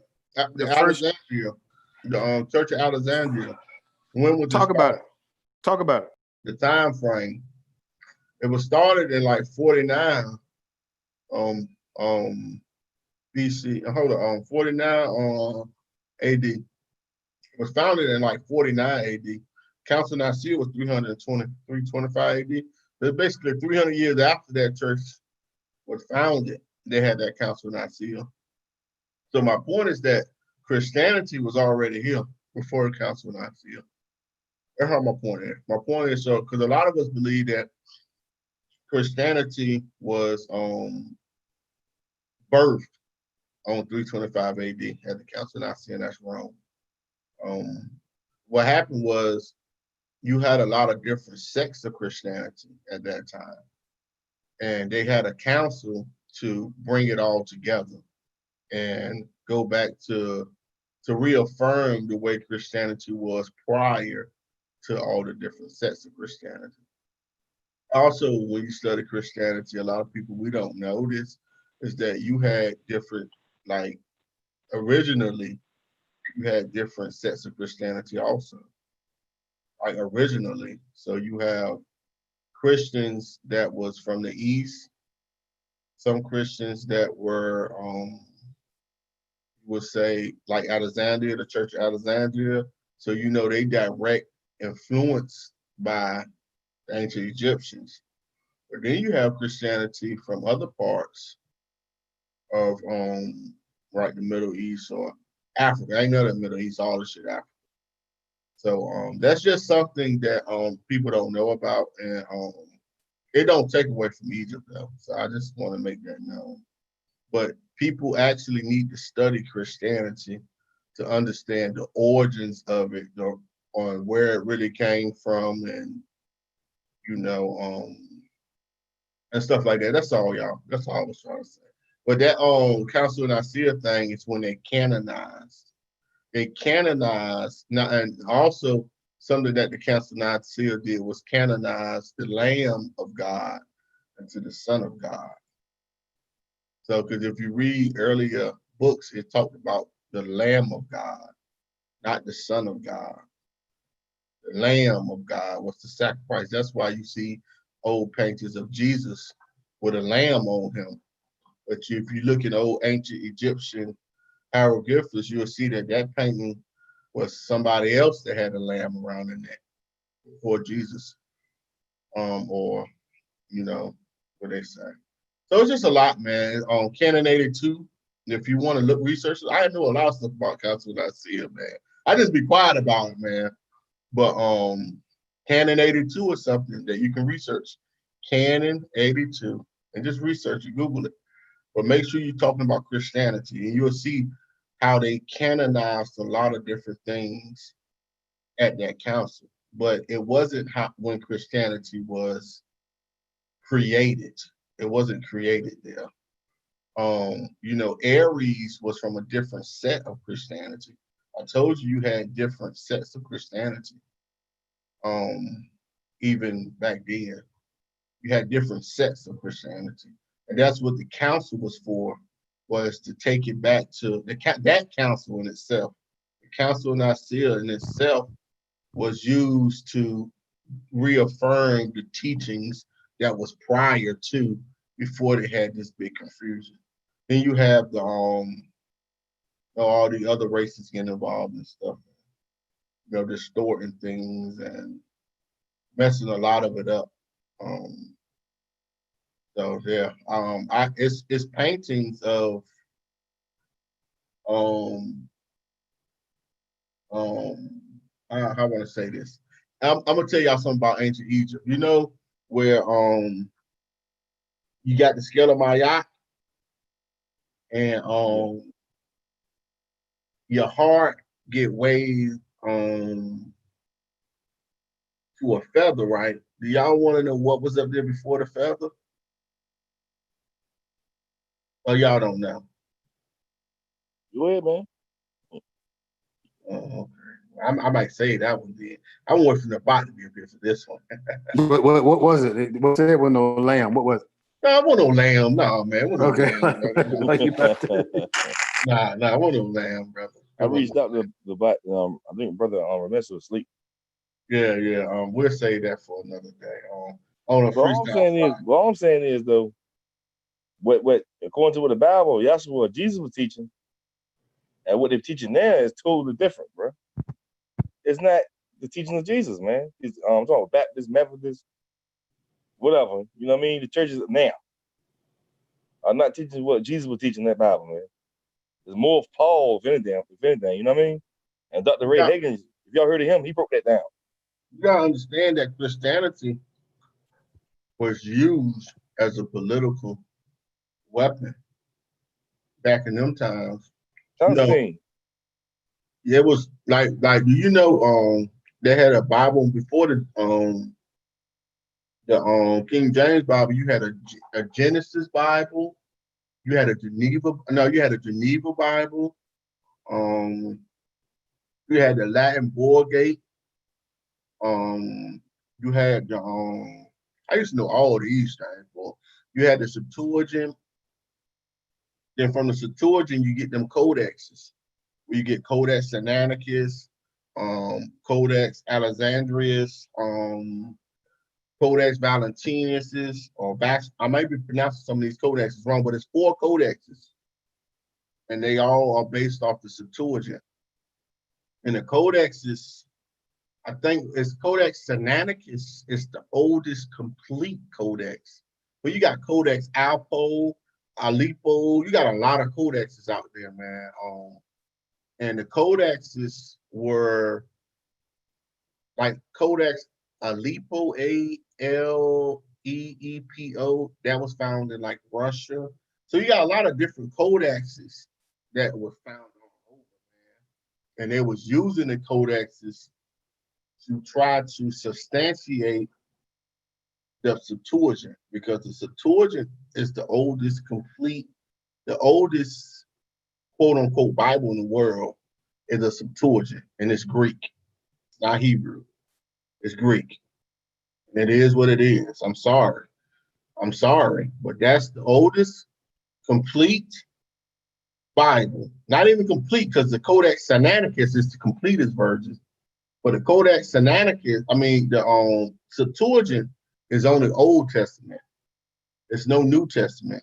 So when you hear people talking about the Torah or the 5 books of Moses, it goes to the Septuagint. The Septuagint is the oldest copy out there. Now they talk about the Dead Sea Scrolls, but you understand the Dead Sea Scrolls are scarred, is like little pieces of paper that they're trying to put together with these Dead Sea Scrolls. So there's nothing that they can like just say they got complete books with the Dead Sea Scrolls. Plus the Dead Sea Scrolls was written in 3 different languages. People know that. Dead Sea Scrolls ain't just in Hebrew. It's 3 different languages that the Dead Sea Scrolls was written in. That's something to look up, man. But the Septuagint is the oldest Bible in the world. Is the Septuagint. It don't get no older. It's funny how some Christians and Israelites, man, they want to clown Kemet, Egypt, but then there was Egypt, right? But all the scholars like Moses and them, Jesus was in Egypt, studied. Moses studied. They said had Egyptian ways, learned the Egyptian ways. You see what I'm saying? There wasn't no school in Israel. All the schools, all the universities was in Egypt at the time, or maybe other places in Africa, right? But they won't, you know what I mean? But they want to demonize Kemet so hard, man. They want to demonize Kemet because the Bible says it. But the Bible also tell you, the Bible also tell you that God is in Egypt. My God, your God from Egypt. And then the Bible tell you somewhere, Hosea, that the God is a son, S-U-N. You see what I'm saying? Egypt, it says, out of Egypt I have called my son. But a lot of these Hebrews use the fact that when it says it was a Pharaoh that did not know Joseph. And they're talking about, biblically speaking, the Pharaoh that did not know Joseph was the Pharaoh that started the problems between the Hebrews and the Egyptians. That's why I say it was a Pharaoh that did not know Joseph. Right. So, I got one question. According to the timeline, the real timeline, Joseph was an Israelite that was a Pharaoh in Kemet, whatever, prince, whatever. What Pharaoh was that? What Pharaoh was he? What dynasty was that? We gotta go to the dynasties, man. We got to show and prove, as the 5% nation say. Which one is Joseph? Which ruler is Joseph? What was his name? That's the question I got for anybody, you know what I mean? That stuck on that Bible so hard. Well, people got answers for it. I'm gonna tell you. I just ain't gonna be the one to say his name, but they got names that who they try to equate. But I didn't know that Joseph was a Pharaoh. See, from my understanding, Joseph was high ranking, but I don't know about a Pharaoh. But wait. You got to improve. That's what I'm saying. This I'm not here to substantiate it. I'm playing devil's advocate tonight. I'm on the opposite side because ain't nobody else here on the side. So I'm on their side tonight. But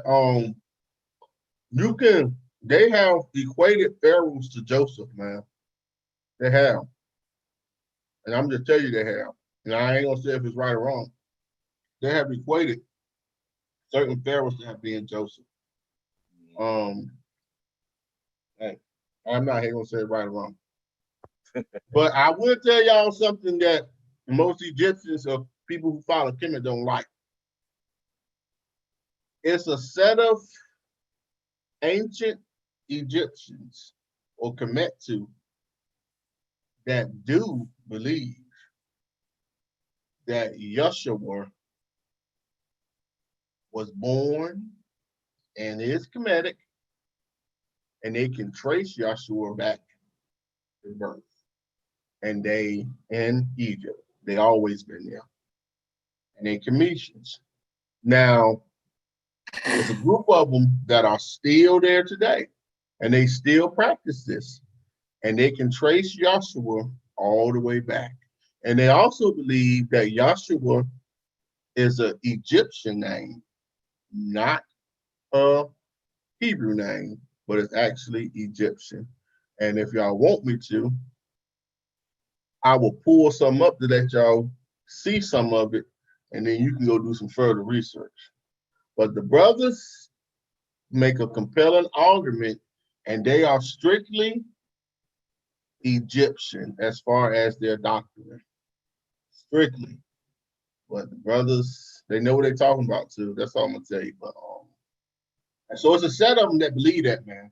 It's a set of them, and they also believe that Yahshua was Egyptian, and not the one where they're saying that Yahshua and and Aru. No, I'm talking about separately, not the same. I'm talking about separately. But we can say that for another day with somebody else up here. Hey, thanks, Master You, man. We appreciate you for coming up here, brother. Actually, I'm ready to close out too because I'm babbling. I'm talking about stuff I don't supposed to talk about. I'm supposed to save this. This stuff I'm talking about, I'm supposed to save. But man, you going you everywhere, man. I know, but listen, everything I tell you, I can show and prove. I just don't want to. I can show and prove, man. You be believing in Jesus then. No. Listen, just because you had a set of people in Egypt who believed it, you also had a set of Egypt that didn't believe it. See, you gotta know history, man. If you know, you know. Just you have a set of them that did believe, and you had a set of them that didn't believe. You know, you had Hebrews that followed a guy that was considered Yeshua, who was not the real Yeshua. And the person came from Egypt. And he had over like 30,000 people to follow him at that time. And you understand, to get that many people follow you at that time frame, you know, you had to been, it's not easy. So, and it's out here, man. It's just that you got to study and you got to, but it's like you got to know it, man. But it's out here. That's all I'm gonna tell you. As a matter of fact, I'm gonna share my screen. No, I'm about to show you a little bit. Then I'm gonna get off. Matter of fact, y'all talk. I'm gonna put it up before I share my screen. You let me know when you want to set that date up. That's all I'm gonna say. Tomorrow, what time? No matter. I'm gonna bring my paper. Hold on, set what date up? What am I doing? What am I doing? Hold up, man. What am I supposed to be doing, man? What are you talking about, man? No, we gonna do a part. We do. Hey, what you talking about there? I'll be ready tomorrow. Hold on, what are we supposed to talk about tomorrow? What we talking about right now? That you went battling the gross? About the you got the Egyptians that believe that Yahshua. Right. Man, hold up. I'm gonna settle this right now. You don't understand? Like, you don't understand, do you? I know I stand. We ain't trying to confuse the people, but I know I stand. They didn't hear the other part. Yeah, they hear the other part. Hey, I only said that I'm only gonna give you a version now. It's up to you to research it now. All right, here we go right here. Do I want to let y'all? You know what? Or should I use it? I should just stop. Don't even show nothing. Right? Because listen, with me, it's like /Kemet. You heard what? Yo, you confuse because you understand, with me, it don't matter to me. Well, I'm gonna share my screen, man. All right. Can I hold up? Is this a copyright violation? No, it can't be. Okay. Hold on. How can I? No, I'm gonna make sure that.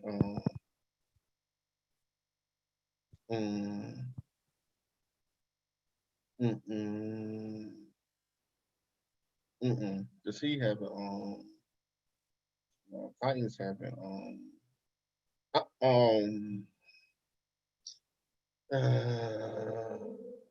All right, look, I'm gonna pull some up real fast. I'm gonna leave it at that, man. And it's up. I'm gonna tell you where you can go, and I'm gonna tell you where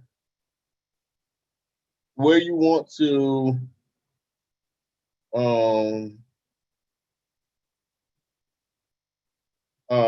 You can research this, man. All right. Let me see. Y'all talk real fast. I'm gonna pull something up, man. I'm gonna pull. I want to play something. I know Dr. Ashford Quays was talking about Yeshua in Ethiopia. Yeah, I know about it. It was plenty of Yeshuas, bro. There were plenty of them. Those are common names like Tom back right now, man. It was a common name in the area. Yeah. Common name like Jones, man. Damn, you know.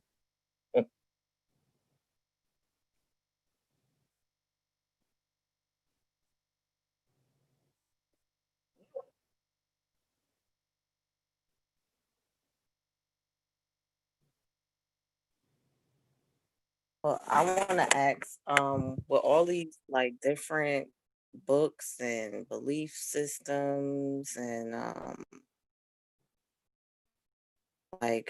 religions, like how do y'all feel about all this conflicting information that's coming from all of these different um beliefs and stuff like that? And like, is it all false? Is some of it false? Is things like that? At the end of the day, we doing all this. We still brothers. I mean, regardless of what flag is being raised. That's number one. I'm just gonna put it out there. Number one, you know. And number two, I question everything. I know where I stand, but even that get questioned too, you know. Mm-hmm. And it seems like we're going against each other. And you know, I know how Sarah Ruth trying to bait me up, try to set me up with this stuff. Going everywhere, you know. But it's all good. It's still stuff to be learned. Just because I don't agree with it, somebody else might agree with me. Don't make it right or wrong, me right or wrong, or them right or wrong. It's information. I know where I stand. I know what's older than what he pulling up. That's where I stand. Okay?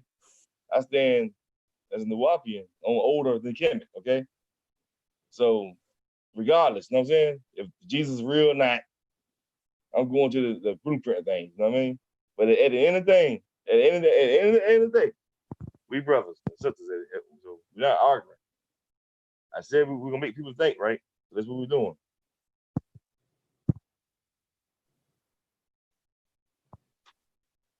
Hey, Queen, can you ask that question again? I was just saying, with all the different like Bibles and belief systems and religions, like all the conflicting, how do y'all feel about the conflicting information? And like, do you feel like some of it may be true, or it's just like, all false in the sense, and something else to be the truth?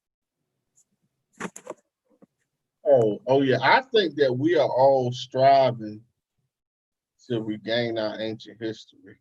And I think that by us being all scattered all over the world, that we have actually everybody. I think we all have pieces of the truth, and we all got. It's like a big puzzle, and we all have pieces to this puzzle, and Right.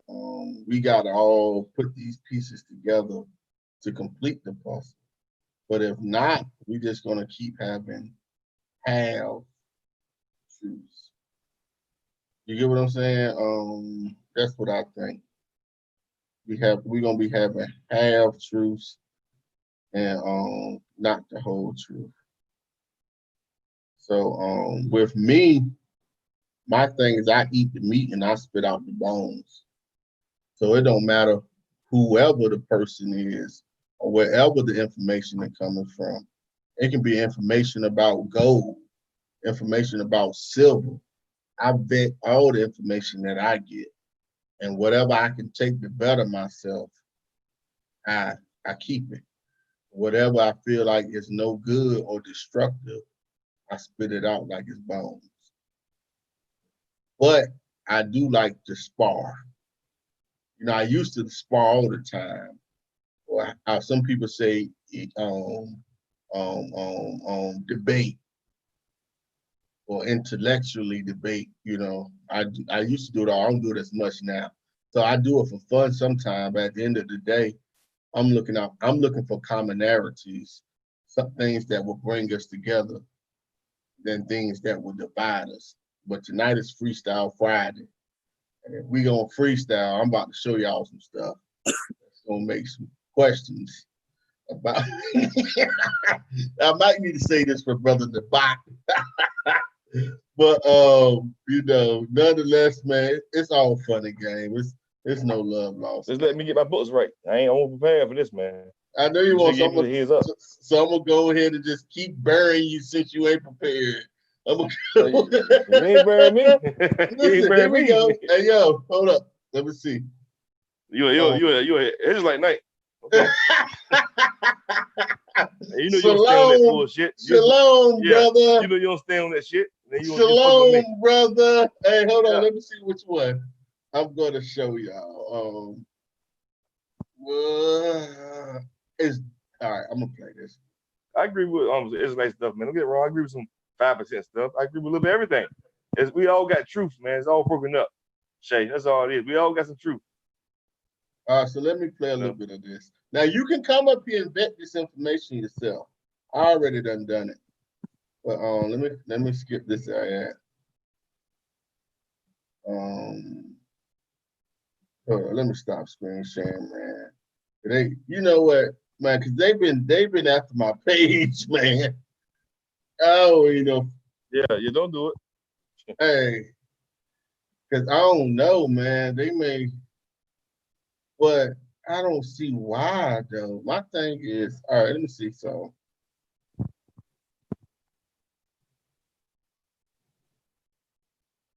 And the butt a little more deeper than me, man. I ain't gonna lie. He been studying a little bit longer than me as far as Kemet. So he beat it by the one. But I know where I stand on. You know what I mean? I ain't knocking no bounce scholarship.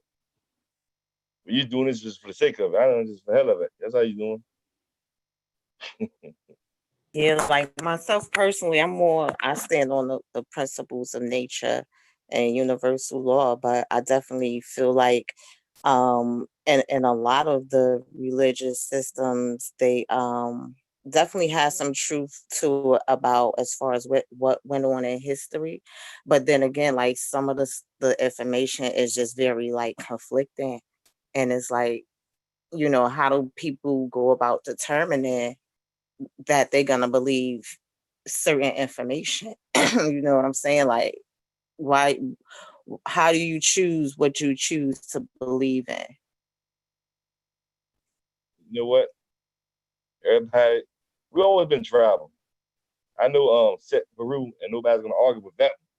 We've always been a tribal people. Nobody gonna agree with everything, but they all are similar. I know out of all the sets, Rastafarians, when it comes to us, the Wapians, we put it all together, try to make sense out of it. You know what I mean? So we know that all of it got some truth in it, a lot of truth in it, and we got to question our own thing too. You know what I mean?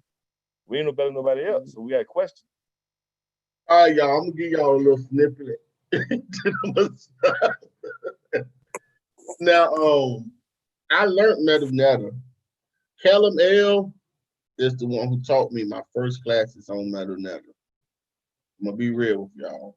Callum L, the guy I'm about to show, he was the first person. He was the first one to teach me about the Metal Netta as far as learning it, how to say it, and so you may say I'm a little biased to the brother because he was the first one that I ever learned about the Metal Netta from him. So I have to lay that out there so you can say, well, you're a little biased or not. It's up to you to use it. But he was the first one to teach me. And the brother didn't even charge either. He taught a lot of us for free. He didn't even charge us. He was just teaching us how to be able to read the Metal Netta and say the hymns and stuff. So I'm gonna share my screen, man. I ain't worried about a strike because I know Callum. So push come to shove, I'll reach out to him. I have to. I would love to get him to come on the show now. But I don't know. But I'm gonna share something. All right, and I just want to this is him talking, not me. Because this ain't even the dagger. This is just some stuff. But like but you can come to his channel. It's called Titans TV. And you can come look and like he bring receipts, y'all. But I'm gonna just play this and we'll see something. Although I am Calamel, and although I am all powerful, and although some people may see me as, who I'm supposed to be, I don't know if I have the ability to go back into time. Or maybe I did. Hold up. Is there something called the butterfly effect? Somebody tell me. Gabs, is there something called the butterfly effect? Mandela. The Mandela effect. The Mandela, B. Mandela. The Mandela effect. So maybe Adam did really go back in time and make Jesus have an Egyptian origin, right? Is that possible, Gabs? Maybe. Maybe. Maybe. Maybe. All right, let's go. Let's do this. We like to crack some joke, but let's do this, all right, family. In all seriousness, let's actually go into this. So, again, this is something that most people aren't actually aware of, right? So we're going to speak about a second type of Messiah. This is on Wikipedia. I could do this and give you source material itself, but I'm very tired. Like, in order to produce most of these shows where I'm giving you a lot of content, it takes at least 30 hours to create a video that's about an hour to 2 hours long. It takes that amount of intense brain power, okay? Me speaking with God itself to give you this information and to give you all the sources. So we're going to give it to you nice and easy, nice and soft, that you, anybody else, the layman, can go ahead and do their own research and find it themselves. We did tease this a few weeks ago and was hoping that a few of you guys will come up with some nice questions so we can give you some great answers. But anyways, this is nice and easy. Wikipedia, yet again, it says here, in Jewish eschatology, Messiah ben Yosef or Messiah ben Joseph, also known as Messiah Bar or ben Ephraim, is a Jewish Messiah from the tribe of Ephraim and a descendant of Joseph. The figure origins are much debated. Some regard it as rabbinic invention, but others defend the view that its origins are in the Torah. Okay, so over here we have in Jewish eschatology, not in Kalam's eschatology, but in Jewish eschatology, as well as knowing about a Messiah ben David, they also have an understanding of Messiah ben Yosef from the tribe of Ephraim. Now we all know that the Ephraimites were Egyptians, right? Now you just asked about Joseph now and the Pharaoh, right? So just keep listening. I'm listening. We all know that Joseph went into Egypt, right, and married the high priest's daughter from Egypt, right? We all know this, right? If you all don't know this, can you please speak up now and say you don't know this? All right, great. So we all know this information. Awesome. All right. And let's go down. Let's go down. We're going to give you the Messianic tradition, and we're going to go to the sources in chronological order. So, you hear what tradition he said he about to give you? The Masonic tradition. We're going to give it to you. This is it here. It says here in Messianic tradition. And this is where you have to start questioning yourselves now. Like, oh, hold on. The Bible does make mention of this, but it alludes to it. It doesn't give it to us straight. But Kalam will. It says here, Jewish tradition alludes to 4 messianic figures called the 4 craftsmen from a vision found in the book of Zechariah.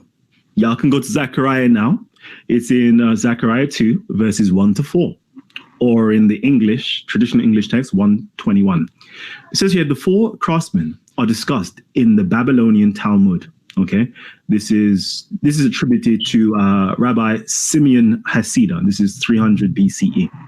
Roughly around those times. It says here, identifies these 4 craftsmen as Messiah ben David and Messiah ben Yosef, Elijah and the righteous priests. So let's just stop there.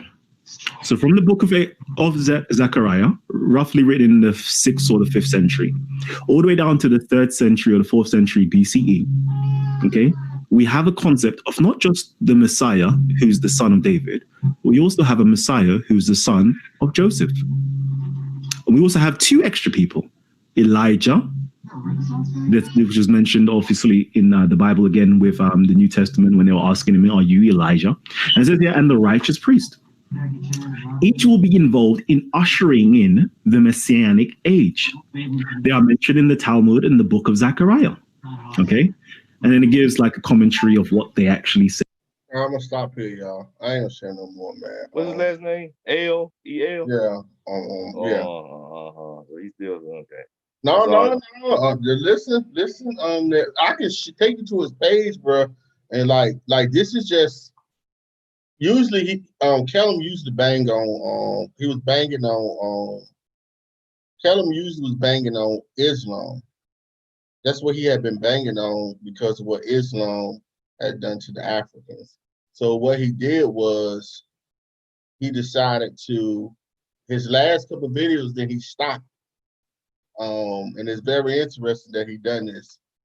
The last one was Jesus magician or miracle worker. He broke down the miracle worker and or Jesus the magician. You know what I'm saying? Because they said that the Magi was not Hebrews, that the Magi was Africans that practice African spirituality. Or why was Jesus the magician? He broke that down. Then he went into Christianity in the hot seat, and is Jesus the Messiah? But after this, he stopped making videos. Now, but I would tell you that if you go to his page, you can see that this brother knows Kemet very well, and he ain't nobody that's just like he's not a Christian, man. The brother knows Kemet very well. That's all I'm gonna tell you. It's up to you to come to his page. I've been following him for a long time, but he made these last 3 videos and he stopped, and I think because he said too much. He talked about the craft. He was talking about stuff in the craft that you don't supposed to be speaking on. And he spoke on it when you're dealing with Jesus, as far as certain things, as far as the 3 wise men and what the 3 wise men brought, and you know what they signify. A lot of people don't know that, like in the Bible, what that stuff signified. The elder Ramesu know what it signifies, but elder Ramesu also understand what we as Africans did with that. There were certain things that Africans did with the things that was brought, but from a Messianic point of view, it means something else. And he started getting into this stuff, and he all of a sudden Kellum done disappeared, bro. So I'm gonna just stop sharing my screen. But I just want you to know that, trust me, you can go to the brother page. I don't know, did y'all see why I was there? I don't even think my share was screen. I'm gonna show y'all. But you can go to the brother page, man. It's called Titans TV, and you can bet him. You can get Neb to bet him. I don't care who you want to bet him. He done been on Sonetta, he got videos with like SETI, Polite, all of them have been on the brother channel, man. Like, so he's been around in the community for a minute. But how'd it go? How'd it go with Polite? It was a good conversation because he's not a Hebrew, so you gotta understand that he's not a Hebrew. What he did was he was talking about these videos. He started talking about the ancient order, man. He started talking about orders and shit, and you gotta understand who the Yahshua been. It's 3 Yahshuas in the Bible. That's the elder. He'll tell you. I know, man. Jesus Justice. Yeah, I know. But no, what he is doing, he is showing you how to. A genius solution to balding scalp that you can do in your home. Microneedling is known to boost scalp health. The names Yahshua ben Joseph, Yahshua ben.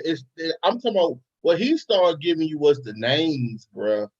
Like where you can actually find. Oh, let me stop this shit. But he was letting you see where you can start finding and tracing these people. And that's what, and then he did say that he's of that set in Egypt that believe that the Messiah did come through Egypt.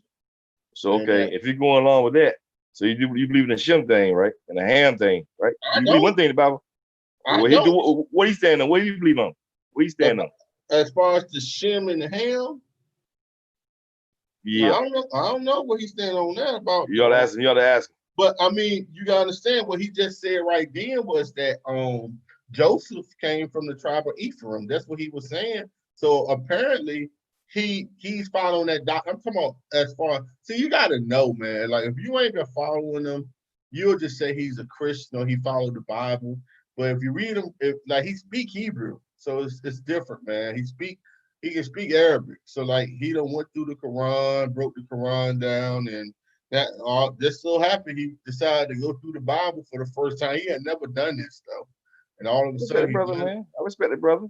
Man, all of a sudden he done it and then he disappeared though. I'm asking you a question, man. It's Freestyle Friday. I know you about to shut down. What happened to Dr. Issa, man? And the guy with the one lock. What's his name? You see that video, man? Like, they about to damn throw blows on him. That video was real old, man. You know who that video was though? I'm like, damn. Yeah, Well, I guess but something but must what, released it. Yeah. yeah, he re-released it. But what it was Shaka. That's when um Muhammad, Wesley Muhammad had came out with that statement talking about Africana degrees in Africana is a waste of time, and he had came out with that statement, and that's when what happened was Sarnetta and them was talking about it, and Dr. Issa had a degree in Africana studies, and so Dr. Issa took that personally. He actually went after Wesley Muhammad, but Wesley wouldn't respond. Wesley Muhammad got a degree in Islam or something. He got a degree in.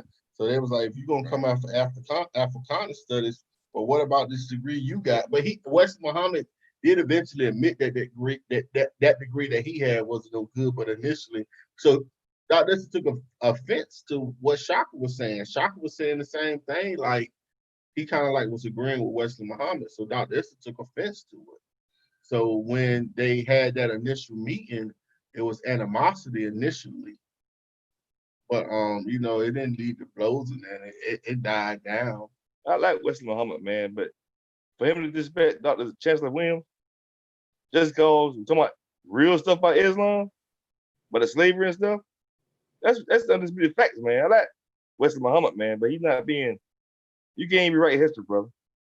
Man, anytime they talking about that tribal Shabazz mess, and you gotta have your hair gotta be as straight as your eyebrows, and a little mess like that, man. And like it's flaws to that too. Just like when Dr. Now, Sebi now, died, let man. me make a disclaimer. You understand that I don't agree with everything Kellerman said. So I just was being the opposite side of the field today, because there was I nobody. know. There's nobody up here to speak for them. You get what I'm saying? So that's all I was doing. But at the same time, they made some good. I can tell you, like they was making comparisons between, according to the Bible, they made comparisons between Elijah, Moses, Jesus, and Elijah's grandson. Now, all four of them done magic. Elijah split the Moses, going to the Bible, Moses split the Red Sea, where Elijah done the same thing. Elijah split a sea too, not a sea, but an ocean or a river. So he was able to cross. And then Elijah's grandson done the same thing. He was able, because when Elijah split the river, so they was able to cross, his grandson crossed with him. But when Elijah when Elijah went up in a whirlwind, according to the biblical story, when Elijah went up into the whirlwind, it was took up into heaven into a whirlwind, his grandson had to cross back over.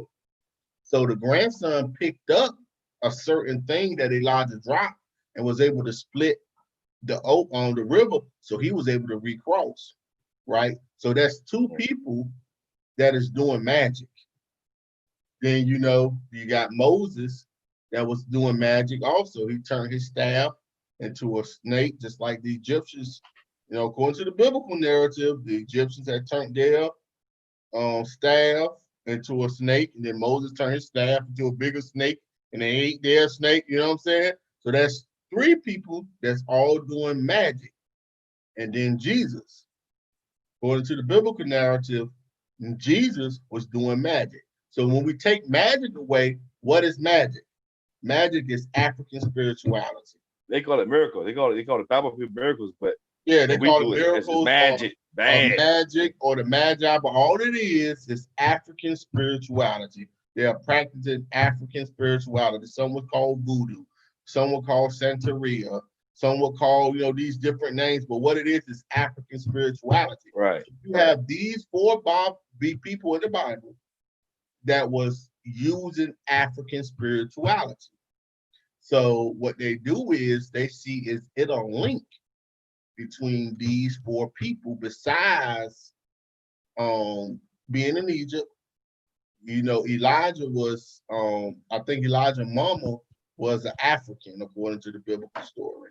But they makes a comparison between these to see is it a lineage that they all come from according to the biblical narrative that they are not letting us know. And who do the lineage supposed to trace back to? Joseph. Yeah. But Joseph, well, not Joseph, but who is supposed to have been Jesus' mother? Mary, right? Yeah.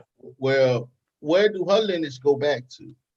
This is some of the questions that they ask and talk about how these people were actually Egyptians, half Egyptian, half. They were messing for according to the Bible, they were messing up for 200-300 damn years. So they all the damn same, but yeah, but it was a reason why they was half Egyptian and half Hebrew.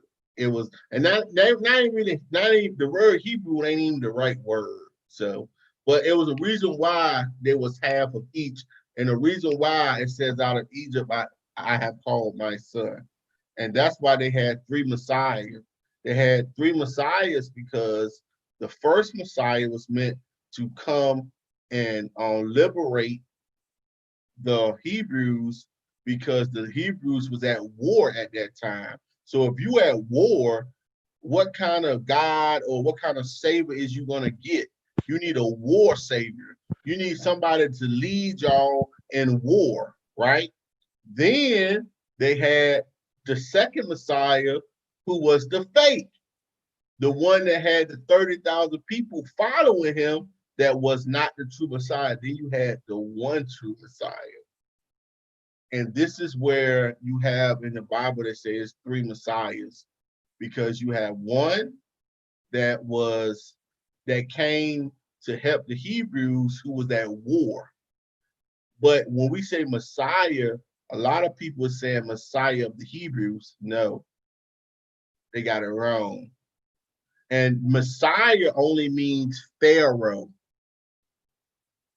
So when you look at a Messiah, the pharaohs saw themselves as God's children, children of God. The pharaohs saw themselves as the living reincarnation of certain gods. So when you say Messiah and you say Pharaoh, you're talking about the same people. Right. And when you connect that, when you make that connection, that the Pharaoh and the Messiah is talking about the same person, it makes a lot more sense now then. Right. Okay, it makes a lot more sense. But, you know, and Egyptian, they do say that, who was it? Akhenaten thought that he was a god rebirth. A lot of the pharaohs thought that they had God tendency, not gods, but African deity tendencies, and say that they was rebirth of that deity. You get what I'm saying? A lot of pharaohs done that. So it was not uncommon in ancient Egypt for a pharaoh to say they was the reincarnation or the son of a deity. It wasn't uncommon.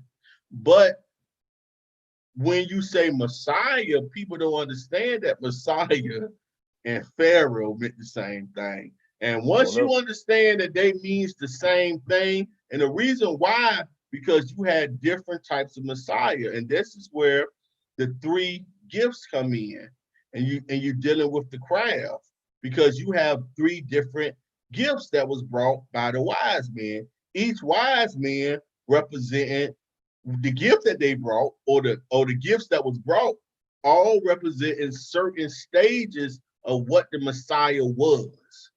So you had a Messiah that was meant to be healing. It's different names. I'm not gonna say it, but like you can say a doctor. I'm gonna say it now. You had a doctor, then you would have a priest, and then you would have a king. So you have a doctor, right? Somebody that know how to handle medicine. Then you have a king, which meant to lead.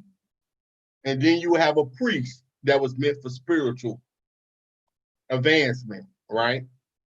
Now, you have them 3. When the Messiah came that was on 3 of them, guess what they were called? Because you had some that just had the gift for being a priest. You had some that was just the gift for being a pharaoh. You had some that was the gift for being a scientist, right?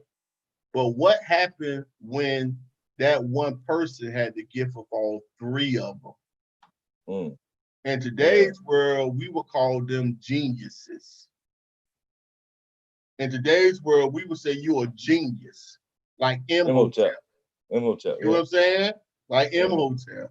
Or like a song. I mean Haru.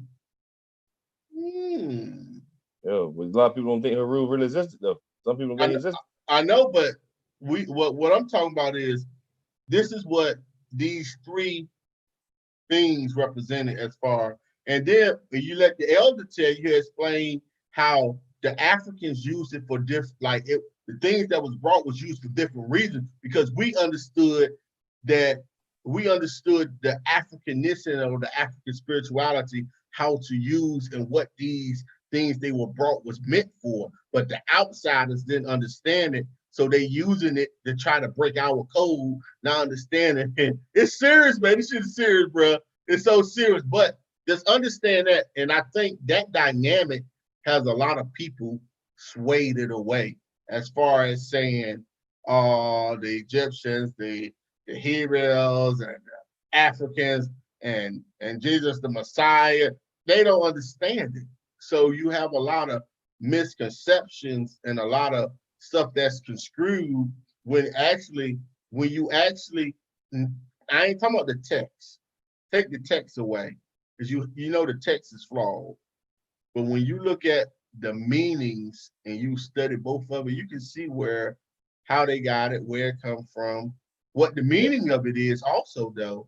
And you know what I'm saying? So that's just that. I'll leave that alone.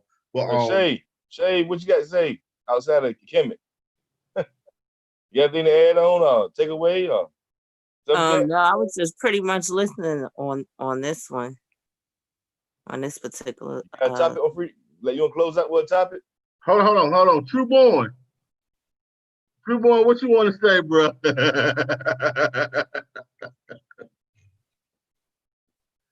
Come on, elder. You know you my elder. I always see you as the elder, man. You got anything you want to say, or you ain't gonna say that, man?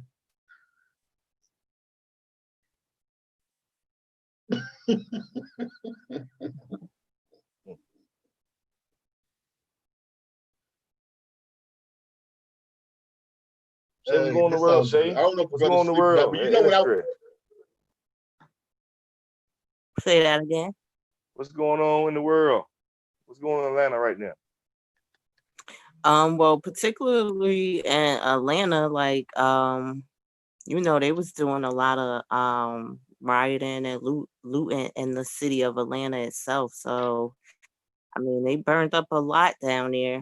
It kind of calmed down now, but it's still like, you know, little things going on. But they was burning cop cars. They set the CNN building on fire. They burnt up that Wendy's where that guy got killed at. Yeah. You know, they said the police is not getting funded. The police quitting right down in Atlanta. I heard that the crime went down. So the police So they had like they said an unusual amount of cops had called out one day, and I guess like, you know, some of them tried to get organized to do that, but they ended up giving them like a $500 bonus, and that was the last I heard on it. Yeah, I read about that. Shay, I had a question, sister. I saw some videos of like areas where there was a lot of shooting going on, where there was some brothers walking down with AK-47s walking down the street with AR-15s, and then a shootout happened, but they were saying like white people was doing the shooting, but the cops ain't really around. I saw something about a truck that shot. They said 7 people got shot, but they don't know if it was a white supremacist or not. But there's a truck that shot like 7 people. I think 2 of them died and 5 of them got hit. So is it like the police not responding in certain areas, or they still just doing their job, or they not like responding in certain areas where, because I saw certain areas where it was armed citizens that's protecting the area. One of them was down at Wendy's where that brother Right. had got killed. Yeah, I had heard about that too. It wasn't that the police was not responding, because like the call out thing was just one day.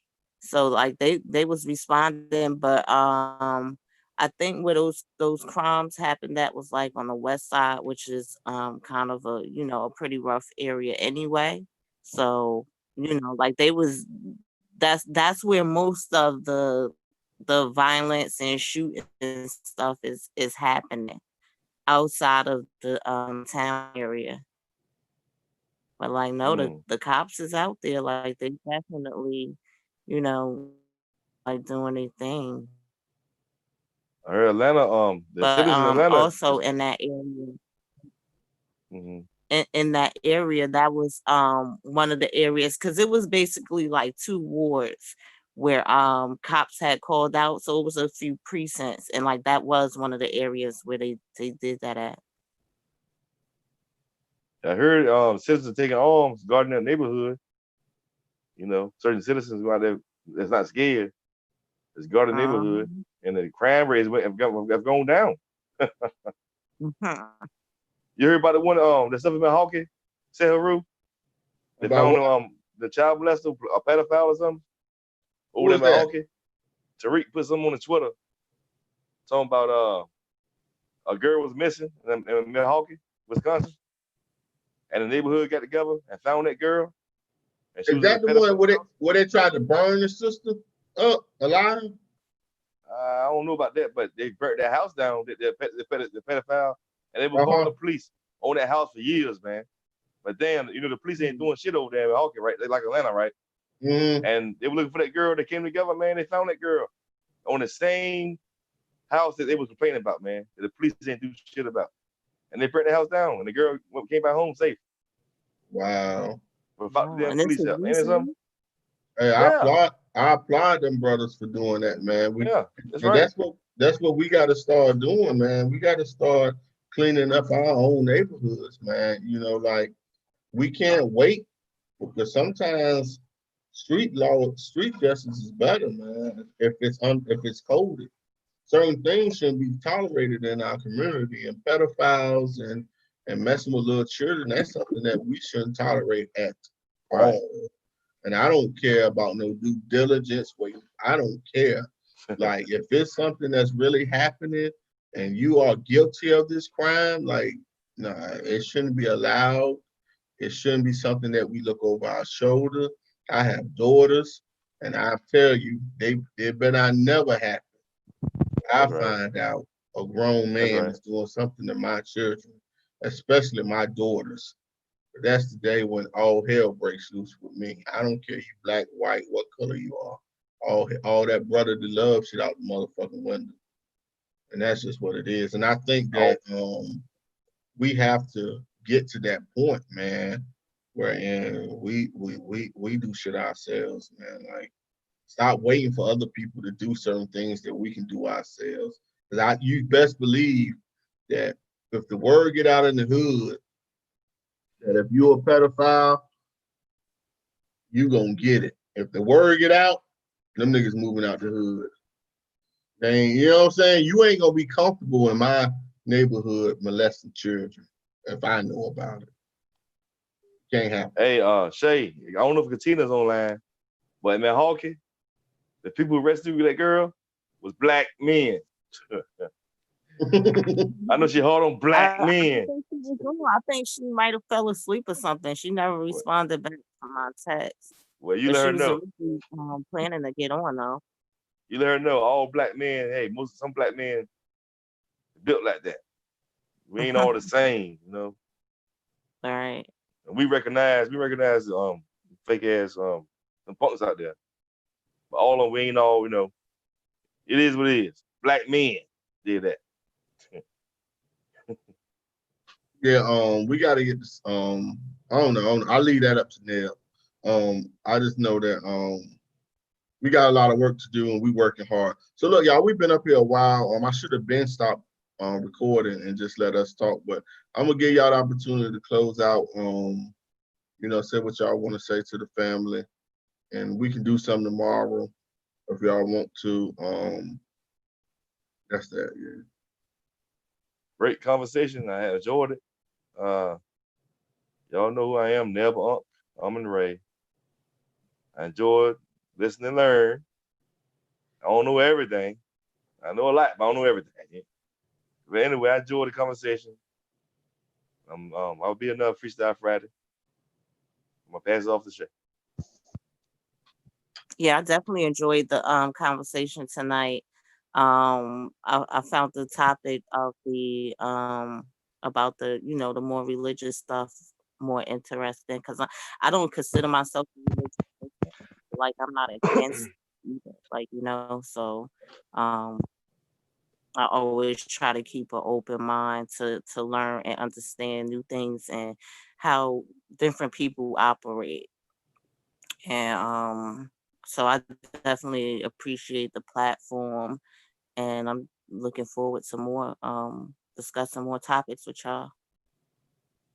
Yes, Shay, you need to come on Mondays on the financials and talk about that business thing, Yeah. I was on Monday for a little while.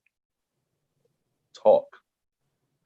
Yeah, and again I thank y'all, man. I thank y'all selves for coming up here, and it was a good conversation. And we're just gonna keep the momentum going. Facebook, YouTube, we don't want no strike. We're not trying to do no copyright infringement. Okay, just letting y'all know we report the news. All I'm doing is reporting the news. That's all I'm doing. With that being said, man, we appreciate y'all. Y'all like the video, thumb the video up. Leave us a comment.